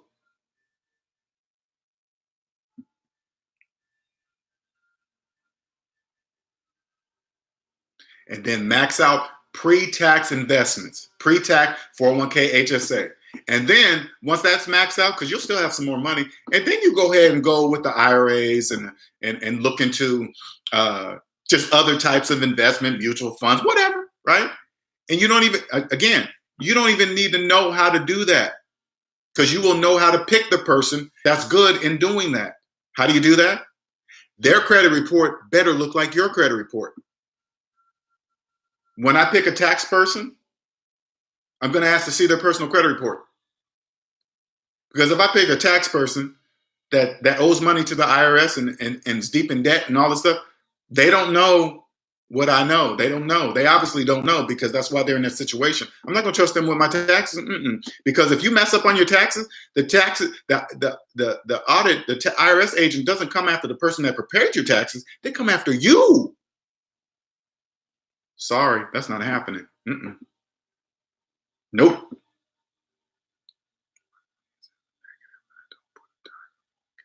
It's seen to do so. I'm working on to be different. And you're doing it right, Health, Weight, and Real Talk. You're doing it exactly right. I know it seems crazy to people in the debt matrix, but to me, it makes perfect sense, because the money doesn't exist. It doesn't exist. And if you're here in my chat room, you want to see the difference between when I say money is spoken in 2 languages, debt and debt free. You want to test my theory to see if it's true? Find somebody with the new iPhone XJ Pro, whatever, I don't know what it's called. You guys, I'm sure you guys know, right? And then ask that person, hey, did you pay cash for that phone? They're going to tell you no, but yet they have it in their hand. Don't say anything. Just ask them that question. Did you pay cash for that phone? They're going to say no. And then you look in their hand and they're going to have it. How do they have it in their hand? Because they finance a depreciating object that's not even worth the price tag that's on it. You think Apple pays $1,500 for that brand new iPhone 5G, blockety 11, blah, blah, blah? Mm-mm. They just made up a price and said, hey, 1,500. Now, if you're debt free, I'm not saying not get one. I'm saying wait for about a year to 6 months. Wait for all the people that finance the phones and get themselves in trouble, and then they sell it and then go buy it for half price. Cash on Amazon, refurbished, guarantees, all the same guarantees. That's all I do. I buy my phones on Amazon, refurbished, guarantees. They're all guaranteed. Half the price, cash. Wait till the frenzy's over and then get it. If you're financing a cell phone, if you think a car goes down in value, imagine a cell phone.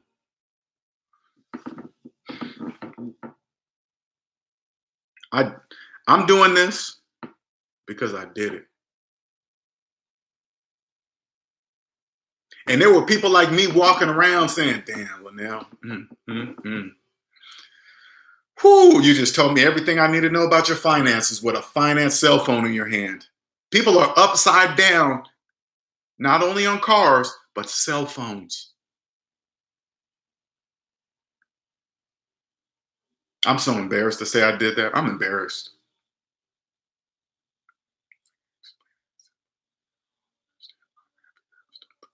Marcus, Mr. Marcus, 520. Thank you. This is what I do to make sure I separate myself from all the other people on YouTube. And shout out to Oshay for directing you my way. See, everything's starting to rhyme with that. Yeah, it's just flowing. I feel like one of those rappers that just be like, hey man, I'll just be picking stuff out the air and just be rapping to it. That used to amaze me when I see rappers in the studio and they would just look at stuff and make it all rhyme. That's how I feel right now in the economy. I can see how it all works. I just make it all rhyme. It doesn't matter. And I make it so simple because I don't want you guys to be confused. This simple mathematical formula, savings minus debt equals how much money I have in real life. Now all you got to do is believe that number. And if you don't, you got to say to yourself, how come I don't believe it? Once you figure out why you don't believe it, you'll wake up. Your whole life will change. You'll be like this. I kid you not, just like the movie The Matrix. You'll be like, I financed a car? Knowing that I'm going to be paying more than for it than what it's worth? I financed a cell phone? I got insurance on it and I got all this stuff on it, and I'll never get my money back for it. Ever. I kid you not. It's crazy. This world, man, this financial world, man, the world is lovely. Life is not even expensive. It's not. It's not expensive. Had I known this in my 20s, oh, man. Let me tell. I'm gonna tell you guys one thing. I feel that I didn't answer right in Oshay's interview. He had asked me, what was life like as in regards with relationships as a college educated 6-figure guy? Okay. And I was rewatching that video and I really didn't answer right. So I'm gonna answer this in a way so you guys can see through debt-free eyes from what I was in the debt matrix and outside of the debt matrix. Now, not only did I get college educated because I love computers and I was just smart that way, right? But I also used it so I can impress women that I was a computer engineer and I made 6 figures. Okay. This is what's programmed in the debt matrix. Okay. I got it. I get it. I was like, yeah, I'm a computer engineer and I make 6 figures. I was impressing the women. I ain't gonna lie. Not even gonna lie. I'm not an ugly dude either, but I'm not even gonna lie. It worked. Okay. What do? I work here. I'm this, that. Right. But behind the scenes, I was living paycheck to paycheck. Oh yeah, I had a nice car, fancy high rise. I used to live in Seattle. I live in South Carolina now. I used to drive by the freeway. You can see the tall high rise buildings off the freeway. I would take my as I'm going to the place, or going to my place, I said, yeah, baby, that's where I live, right there. Boom. Knowing that I didn't own nothing. I didn't own that building. I just rented. Same thing with my car. Okay. It was nice, but it wasn't mine. And one day, and I kid you not, I was sitting in my fancy Lexus, and I said to myself, is this what I do? I just keep going up, going to work, get up, go to work, get up, go to work, and do that until I'm 65, and then I enjoy life? That can't be true. And then I found Dave Ramsey, and he said, I'm summarizing, apply math to your finances, you'll win. So I did that. So I sold everything, moved out of my fancy high rise, and moved into a room at age 40, 41, into a room in my sister's house. Now, everybody in the debt matrix believed I was broke. Oh, what's up with Linnell? He sold his Lexus. Now he got an older truck. He lives in a room with his sister, and he's this age. I had to ignore what everybody in the debt matrix was saying. Everybody making car payments, cell phone payments. You got to ignore. I had to ignore them all, right? And then it did affect my dating life because this was new to me. This was new. So I remember going on dates, and the first question they asked is, where do you work? I was proud to say that. But then they said, where do you live? That was a problem for me at first because it'd be like, oh man, I live with my sister. The first thing they're gonna think is you're down on your luck. I can't really explain, oh, I'm just there to pay off debt, because nobody really understands what that means or what it takes, right? So it affected my dating life. I got dates here and there, but the majority of the women didn't understand. They just thought something was wrong with me. I was down on my luck, something bigger, there must have been something bigger for me to be living with my sister in a room. So you know what I did? I decided to be by myself for a little while. Because I got tired of explaining what I was doing. I got tired of it. And now I'm in a relationship now with a beautiful black woman. Beautiful black woman. But I kid you not, this is how it went. And you guys think I'm joking. I'm not. I met her. Guess what I asked? Guess what I asked her when I started dating her? I need to see your credit report. She thought I was joking. I said, I'm not joking. And I said it just like this. If you're in debt, deep in debt, and you don't care about getting out, we might as well not even pursue this. We might as well not even pursue going on, because it's not going to get anywhere. It's not going to go anywhere because you're in debt.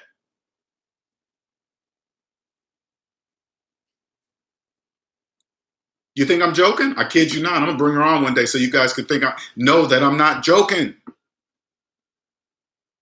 Luckily, she understood where I was going with my business, because at this time, I didn't even have a job. I forgot that part. I quit my job. I'm financially free, so I didn't need to work. I quit my job, so now when I met her, what do you do? Oh, I forgot. What do you do, Linnell? Nothing. Where do you live? With my sister. Where's your car? That old car right there. I got tired of explaining my vision. But luckily, she understood. And when I met her, she was in a job she hated. Now, when I asked to see her credit report, luckily, she wasn't in any debt. She had been taught at a young age by her mom, never be in debt to anybody. But she thought everybody lived like that. But that wasn't true. But she just grew up like that. So she just figured everybody lived like that, debt free. Talk about lucky. Oh, man. I know I hit the jackpot. But when she was in a job that she hated, and I come along and say, hey, you don't need to do that anymore. Not that I'm going to pay her bills. I'm saying you're financially free. You don't have to tolerate that kind of. She was like, oh, man, Linnell, you're crazy. She still thought I was crazy. Until finally she quit and lived free just like me. I haven't had a traditional job for 4 years. Now, if you've never even taken a month off, I'm going to tell you guys this. I've been with her ever since. But I asked to see her credit report. She thought I was joking. I said, I'm dead serious. I don't want to waste your time or my time. I don't care how fine you are. I don't care how good the sex is. That's irrelevant. Let me tell you something, you guys. This financial freedom, nothing trumps it. Fellas, I don't care how good it is. I don't care how fine she is. If she's in debt and you're financially free, you will not care how fine she is. And that goes for the women too. I don't care how fine you think the dude is. If he's in debt, you won't care if he's a doctor, lawyer, pharmacist. Doesn't matter. Their salary doesn't matter. If they're in debt and they don't care and don't, especially if they don't know, you're wasting your time.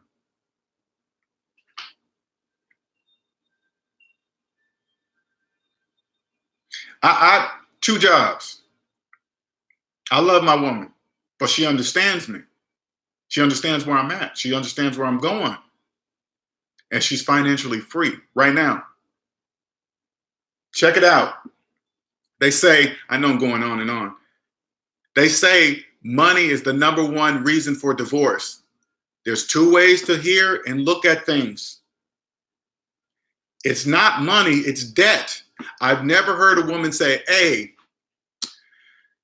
yeah, this dude I'm with, every time I leave the house, he's always stuffing money in my purse. Every time I drain my account, he's always filling it up with more money. I'm so sick of his ass. Oh, I'm so sick of him. He's always putting money in my account, in my car, buying me new cars. I'm so sick of all this money. I'm going to divorce him. I've never heard that ever in life. Never. I've never heard that. It's not money. It's debt.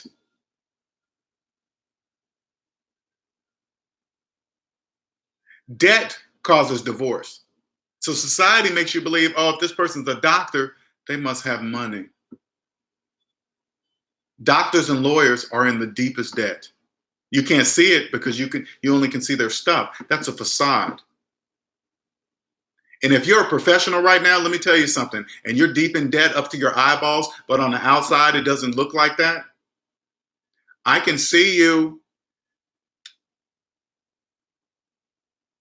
I can see you. And there's other people like me that can see you, that can see you. You're only fooling people in the debt matrix. You're not fooling me. I don't care about your title. Now, don't get me wrong. Doctors and lawyers, check it out. If this is you, you're smart enough to go through all those years of school to even achieve what you've achieved that most can't even do. And I get it. You've been in school so long, you're ready to show the world that you're a doctor, lawyer, pharmacist, whatever, right? I get it. I get it. But right now, you have a big enough shovel to change your life in five years or less. I can help you do that. 5 years. And you'll be so free. Oh, man. You'll be so free.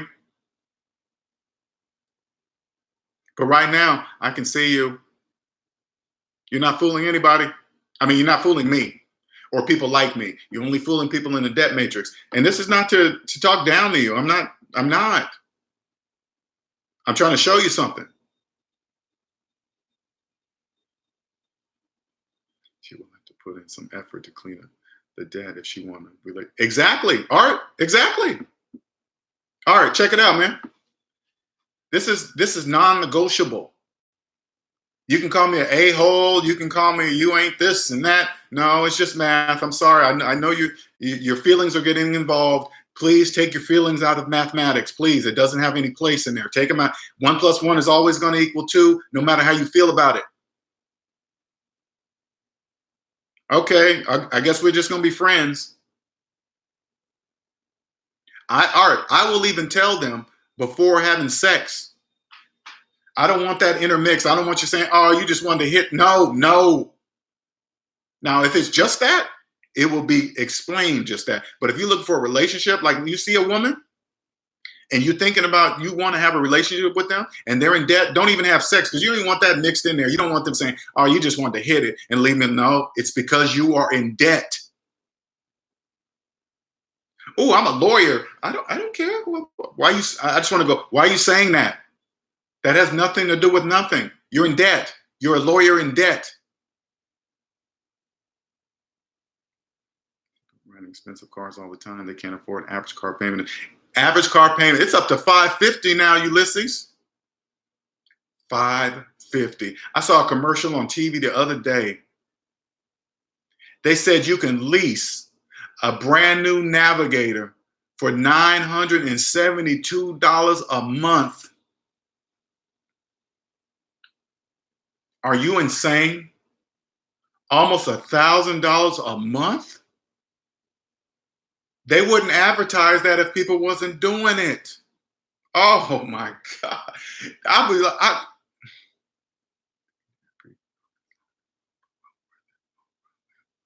Check it out. Best version motivation. Just like Dave Ramsey says, live like nobody else, live like no one else, because you'll live like no one else. You're right.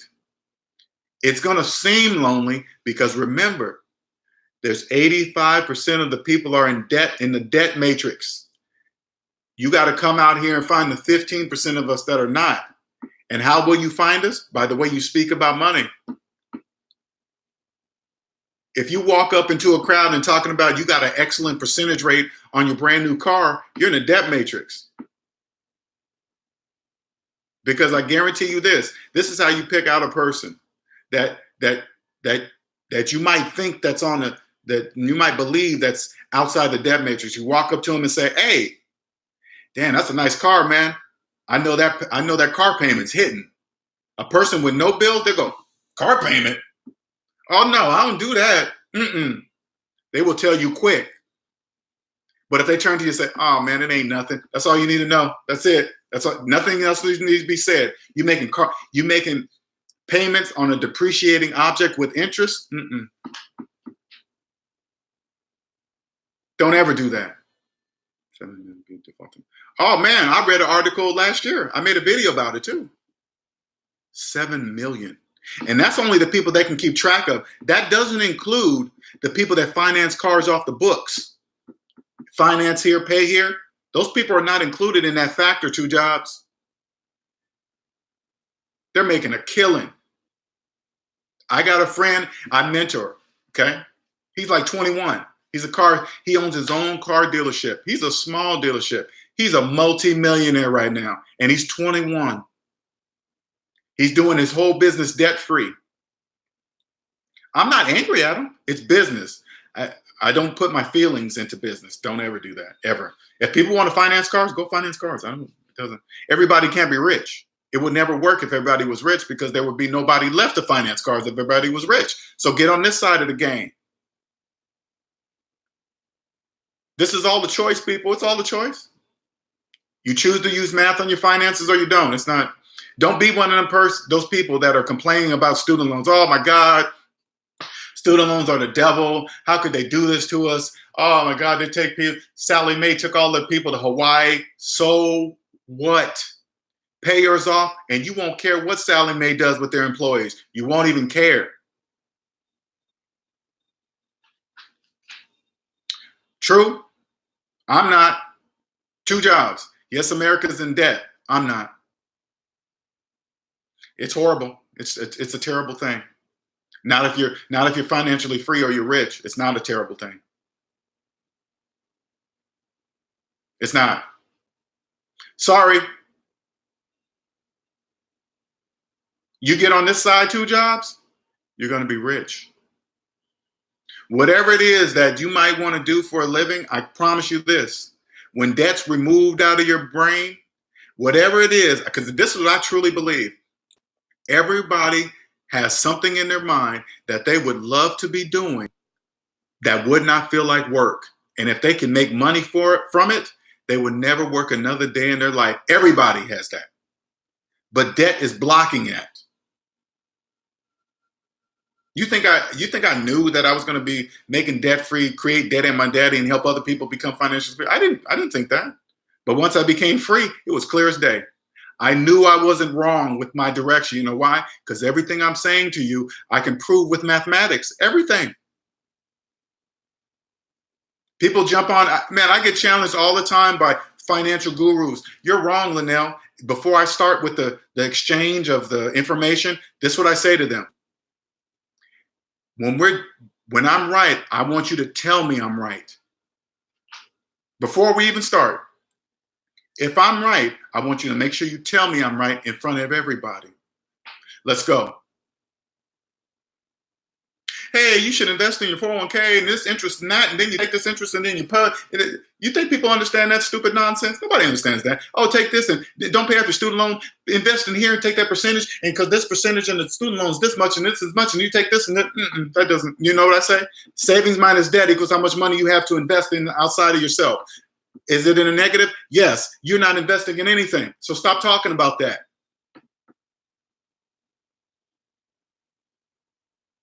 Hey, financial guru, how much interest are you earning off of negative dollars? Nothing. So what are you talking about? Stop telling people that. You're right, Linnell. I know I'm right. And I'm not even bragging. Math says I'm right. See what I'm saying? You speak the truth. No credit cards or a car loan. Now, Stephen, I do have a credit card, but I don't need it. It's a tool. I have one. Go check out my full entire credit report on Facebook, DebtAintMyDaddy, Instagram, DebtAintMyDaddy. Check it out. That's how your credit report will look after I help you. You won't do any business with anybody unless their credit report looks like yours. That's my ammunition. Hey, Linnell, we got this big deal. You want to invest in this and that? Sure. Let me see your credit report. Huh? Huh what? Let me see your credit report. Oh, my credit score is this. Not your credit score, your credit report. All three. You gonna show me yours? Yeah, of course, it's posted. Go look at it. I post it every month. Now let me see your entire credit report. No, I can't do that. Sorry, then we ain't doing business. Sorry. See how that works? I have one credit card. Use it everywhere. I don't pay any interest because I pay it off in full every month. I only buy things that I would normally buy with cash or my debit. So I never go over. Why would I spend more money than I even have? I wouldn't do that. And my credit score is just 7 something. I really don't care what the credit score is. I just do that to show you guys. That's it. Nothing more. I don't care what it is. It's just not bad. It's 7 something. And I only see it once a month when I post it to show you guys. That's only, oh, wow, it jumped. Oh, it dropped. It jumped. Why to do that? I don't know. Don't care. Whatever. Had to file Chapter 13 because I thought I could make money flipping. Stephen, don't feel alone, man. Check it out. There's a 67% failure rate on Chapter 13s. 67%. You think I'm making this up? Chapter 13 is a business. I know it looks like it's helping you, but it's not. You mean to tell me, check it out. Check out the logic, okay? You're filing Chapter 13 because you couldn't follow your own financial plan to stay out of debt and make payments on time. Now you're going to somehow miraculously follow a plan that the Chapter 13 trustee is going to lay out to you. Now you're going to follow that plan for the next 5 years? No, you're not. Especially, check it out. Chapter 13 allows you to keep stuff that you don't even own. Hey, I get to keep my house. What do you mean keep? You never owned it. You're not keeping anything. I get to keep my cars. The cars you're upside down in, you're going to keep. No, you're not. You don't even own them. Can you imagine? This is what I imagine. I wish there was a statistic on this, right? I wonder how many people are offered Chapter 7, which will free you just like that. But they say, hey, if you do file Chapter 7, you can't keep your stuff. So they say, I don't want that. Give me a 13. I wonder how many people have done that. Not even realizing Chapter 7 frees you. A fresh start, free. You're at zero instantly. The people I help, they're paying to get out of debt to get to zero. Chapter 7 brings you right there instantly. But nah, the majority of people in the debt matrix, nah, man, I want to keep my stuff. I don't want people to think I'm broke. If I lose my car, lose my house, everybody will think I'm broke. You are broke. Say that to yourself. I'm broke. Only people in the debt matrix will talk bad about you. If you came to me and said, hey, man, I got a chapter 7, Linnell, I'm at 0, I'll be like, congratulations, man. Welcome, welcome. Welcome to freedom, baby. Welcome to freedom. People in the debt matrix, oh, man. Oh, that poor guy, he's a bum, he's a broke. He filed chapter 7. Oh, man. Only people in the debt matrix think that.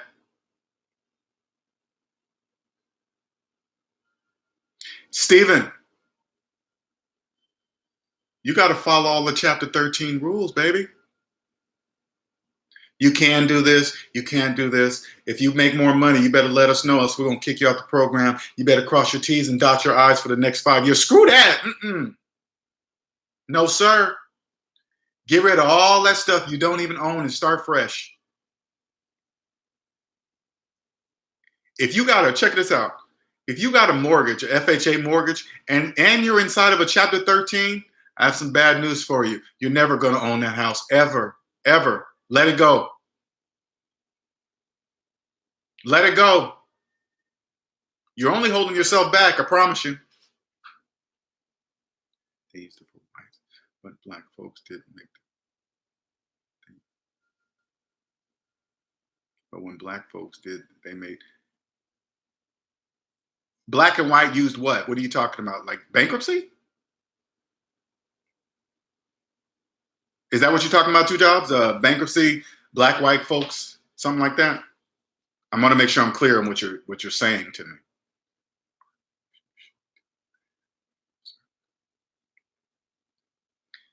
I want to get out in 4 months. Stephen, DebtAintMyDaddy at gmail.com. I can create a plan for you. I can. I swear to God, I can. Anybody, I don't care who it is. I can. If 4 months is your goal, I can tell you exactly how to do it. I just got to see your whole financial situation. Nothing's too embarrassing. I don't share it with people. Nothing. It is what it is. All you got to do is look at if you feel like you're the only one, trillions in student loan debt, trillions in car loan debt, trillions in credit card debt, you're not trillions in cell phone debt. You're not alone. 2 jobs. Stop all that. Don't trap yourself in that box. Bankruptcy doesn't care what color you are. There's rules. In your state, there's a medium income or whatever that allows you to file bankruptcy, chapter 7 bankruptcy or not. Okay? Don't worry about all that stuff. Get out of that prison. You see if you qualify for chapter 7 and you do it. You will thank me for the rest of your life. Yeah, it stays on your credit report for 10 years. Who cares? You won't even care because you won't be using it. You'll have money. And you buy from people that are in the debt matrix that will sell anything for half the price. Thank you, Ulysses. No, it's not a website. It's my email, DebtAintMyDaddy at gmail.com. Set up a free 30-minute. That's where you're going to schedule your meeting with me. My .com. This is what I'm saying, people. I do have a DebtAintMyDaddy.com, but I'm trying to figure out if we're still in the era where a website is still needed. You know what I'm saying? I'm not sure if I'm there yet. You know, I'm just now getting people to know who I am, and I still own the website name, but I haven't. I started one before I was known, but now it's just parked. And once I become larger or whatever, then I'll open it back up. But right now, I feel like I was just wasting money owning that. I mean, creating the website for now. But I don't know. If somebody's good at it, they will reach out to me and say, hey, Linnell, I can help you. Just like Ill Wills. He saw what I was doing. Hooked me up with Oshay. There's going to be people that are good at how to market a .com website. They're going to reach out to me. They're going to believe in what I'm doing, and then they're going to show me. It just all connects. But right now, I know I can deliver content. I can deliver results. But right now, Stephen, that's my email. When you're ready to schedule an appointment, I'm East Coast time, by the way. Let me know. We can talk. We get on that free 30-minute consultation, and then we just go from there. Ulysses, he's a follower. He's been a follower since the early days. He's not even 30 yet, people. Not even 30.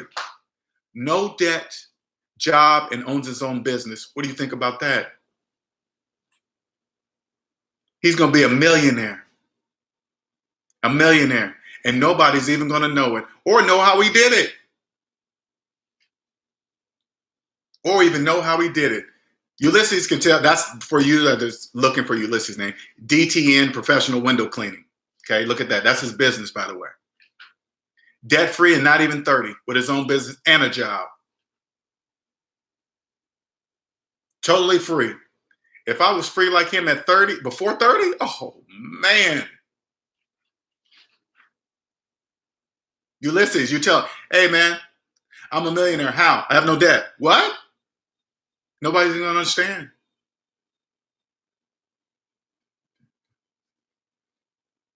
Hey, Ulysses, they do. They reach out. Some are scared. Oh, did I see somebody? I thought somebody said something about the phone thing. Did somebody say that about the phone? Message retracted. Oh, okay. Maybe.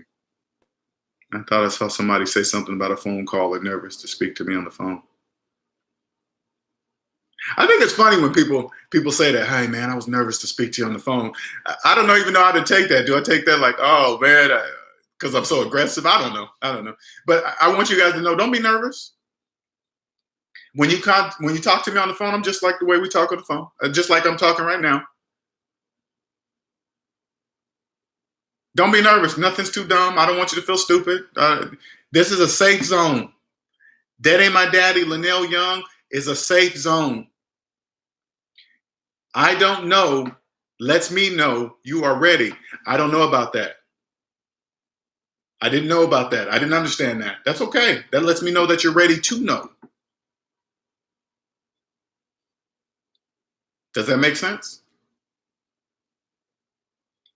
You do need to get a call in your channel. I don't think you fully understand what I'm trying to say. Oh, okay. You know what? You're right. You know what? I'm gonna get with Oshay because he's ahead of the game on how I can do better with this type of online stuff, and so I can do calls like that because I know it's difficult to say things inside of chat rooms because it doesn't really, That's right. Ulysses, DNT, Professional Window Cleaning. For those of you who don't know, he got a podcast. He interviews me sometimes, and then we talk about certain things. Look up his podcast. Taboo Smash. I learned I'll be 50 in this December. I didn't wake up till around 42.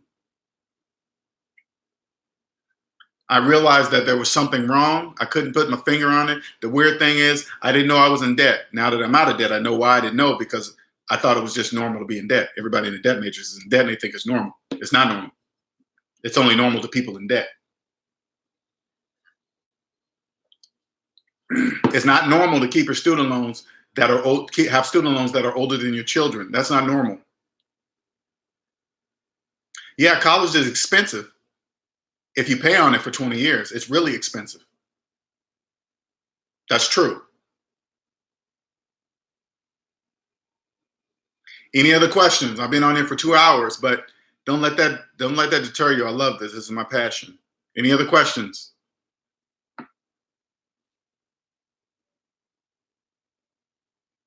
I'm here for you. I'm here to empower you with 5th grade math. You'll be killing it. You'll be killing it. And nobody will know how you're doing it. You'll be walking around in a whole new world hearing all the debt talk. But you better be quiet if you want to keep your friends and your family. You better be quiet. You won't have any friends.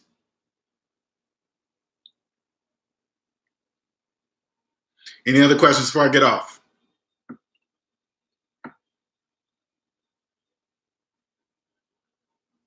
You know what, Ulysses?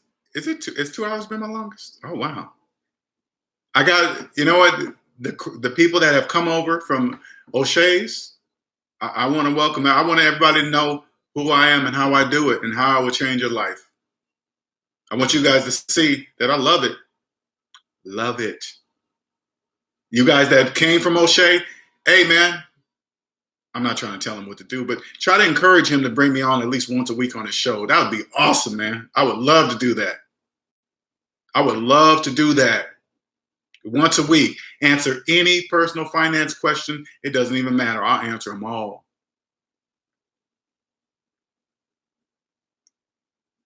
That's what I'm trying to do. Yeah, you know what? It's right. You're right. Having friends overrated. But when you get on this side of the game, Mr. Marcus, the friends that you'll have on this side of the 15% of us that are financially free will be invaluable. You'll be like, you'll see so many things that you didn't see before. Oh man, it's just nonstop. It's nonstop. The ideas would be like, I didn't see that. I didn't see that. What was that always there? That was there. That was there. Check it out. I pay $20 a month for my cell phone service a month. I buy it by the year. $20 a month. And of course, I don't finance my cell phone. I own it. $20 a month. I'm going to give you guys, let me throw out some nuggets right here. I'm going to give you guys. StraightTalk.com. TotalWireless.com. RedPocketMobile.com. Look them up. If you're paying over $50 a month, you're getting ripped. That's just a few nuggets, okay? I buy my service by the year. I don't hear from them until next year. Then I'll get a ding on my phone. Ding, ding. Hey, you want to charge another year on your phone? Sure. Go. See you next year. Oh, Mark, I can do that for you. If you get free before you're 35,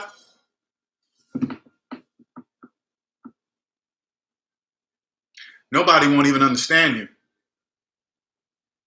Remember, Mark, it's going to affect your dating life too, because you're not going to take any woman seriously that's deep in debt and don't care about being in debt, and especially if she don't even know she's in debt. You're not going to take her serious. That's the catch.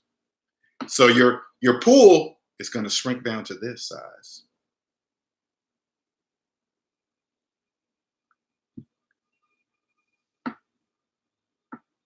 Exactly, Ulysses. You don't have no stress.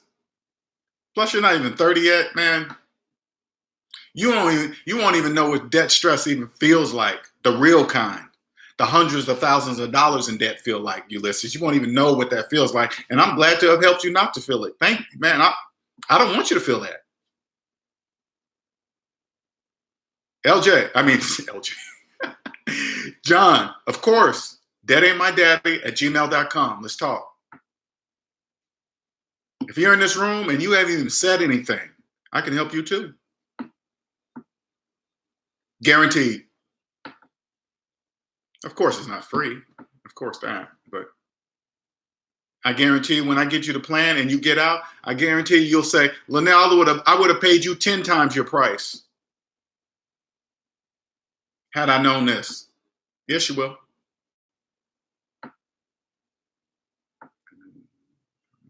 And down because her student loan debt is too high. She can't afford her own place and she wants to. Now, Art, is she in there trying to pay off her debt? Is she just living there because she can't afford, because her student loan debt is too high? But is she living there actively paying off that debt? And that's the reason. Now, because I ain't knocking nobody to live with their parents if they're there to pay off their student loan debt. But if they're there because they can't afford it and they're still living there normally, spending money because they don't have regular rent and not doing anything towards their student loan debt, wouldn't take her serious. Sorry. Not doing that. You got to see this. Art, this freedom, nothing trumps it. Nothing. Nothing trumps it. Nothing. If you've been in debt all your life, there is no way you can feel what I'm telling you guys. There's no way. You can't. You must pay off your debt. If you have the opportunity to get a bankruptcy Chapter 7, take it. If you go to a lawyer and they say you are approved for a Chapter 7, now, I don't know how it counts on how deep you're in debt. I don't want to push anybody to bankruptcy that might have $10,000 worth of debt. Okay, I'm not talking to you. I'm talking to the people that say like this, go by this. Since bankruptcy will stay on your credit report for 10 years, if you have enough debt that will take you 10 years to pay off and you can get a Chapter 7, you take that. And then when you get it, you come back and see me. I will set you on the right path from then on. You'll never go back. You'll be happy to tell people, I got a Chapter 7 bankruptcy. I'm free. See, you got to be hungry. I was hungry. I sold everything. I didn't care what anybody think. I didn't care what women thought of me. Hey, Linnell, you broke. You live with your sister. Man, how old are you? You're in your 40s and you're living in a room in your sister's house? That's your old car? Sure is. Yep. Yes. You got a house? You own any real estate? No. What do you own? Nothing. Just that car. Proud as hell to say it too. Proud. No. Chapter 7 does not get rid of student loans. But Aaron, check it out. Imagine if all the rest of your debts were gone. Imagine how much money and how fast you could pay off your student loan. Every single penny that normally went to everything else with interest will all be applied to that student loan. You know how fast your student loan debt would be? Like that. Like that. Think about it. If you didn't have any other debts, and you can just, not the things that keep you alive, rent, food. I'm not talking about the things that you will die without. I'm not talking about that. I'm talking about the things, will you die without a car note? Will you die without the latest cell phone? Will you die without brand new shoes? No, you won't. Imagine how fast you could pay off your student loan if you wiped out your debt with a Chapter 7. Oh my God.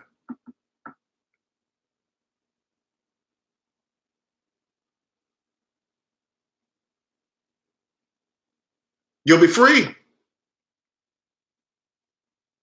If you have enough equity in your house, refinance your house and pay off your student loans.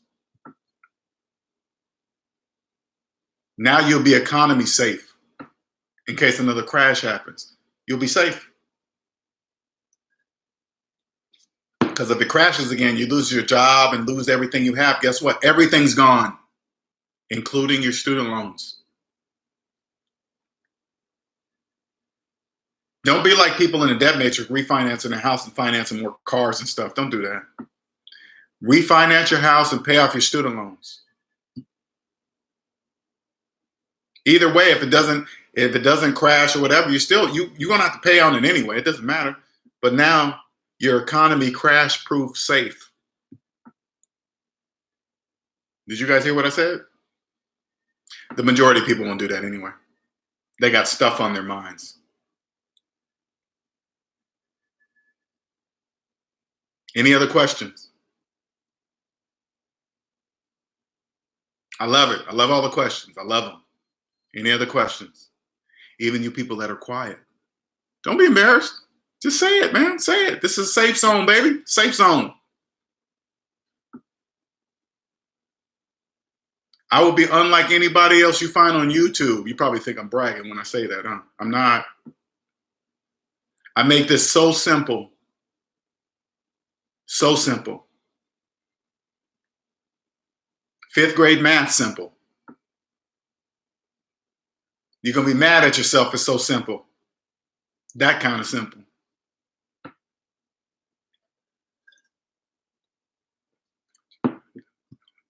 Do that, Taboo. Do that. And you will kill it in any profession that you're in. Because you only work. Check it out, Taboo. You will only work where you want to work, not where you have to work. See the difference? You come out of student loan debt and you be mounds of student loan debt you're keeping for years. You be like, oh man, I got to make this certain amount of money, so I got to work at this place. When you come out and pay your debt off, you will work where you want to work, not where you have to work. That's the difference. Can you imagine your performance at a job that you want to work at? You will kill it, and the business will see it. That's how it works. Any other questions? I've been on here 2 hours and 15 minutes. It feels like 15 minutes. Give me a shout out to get a regular time on Oshay's channel, Oshay Duke Jackson. Say, hey man, we want him at least once a week. Don't tell him I told you. I would love it. Any other questions before I get off?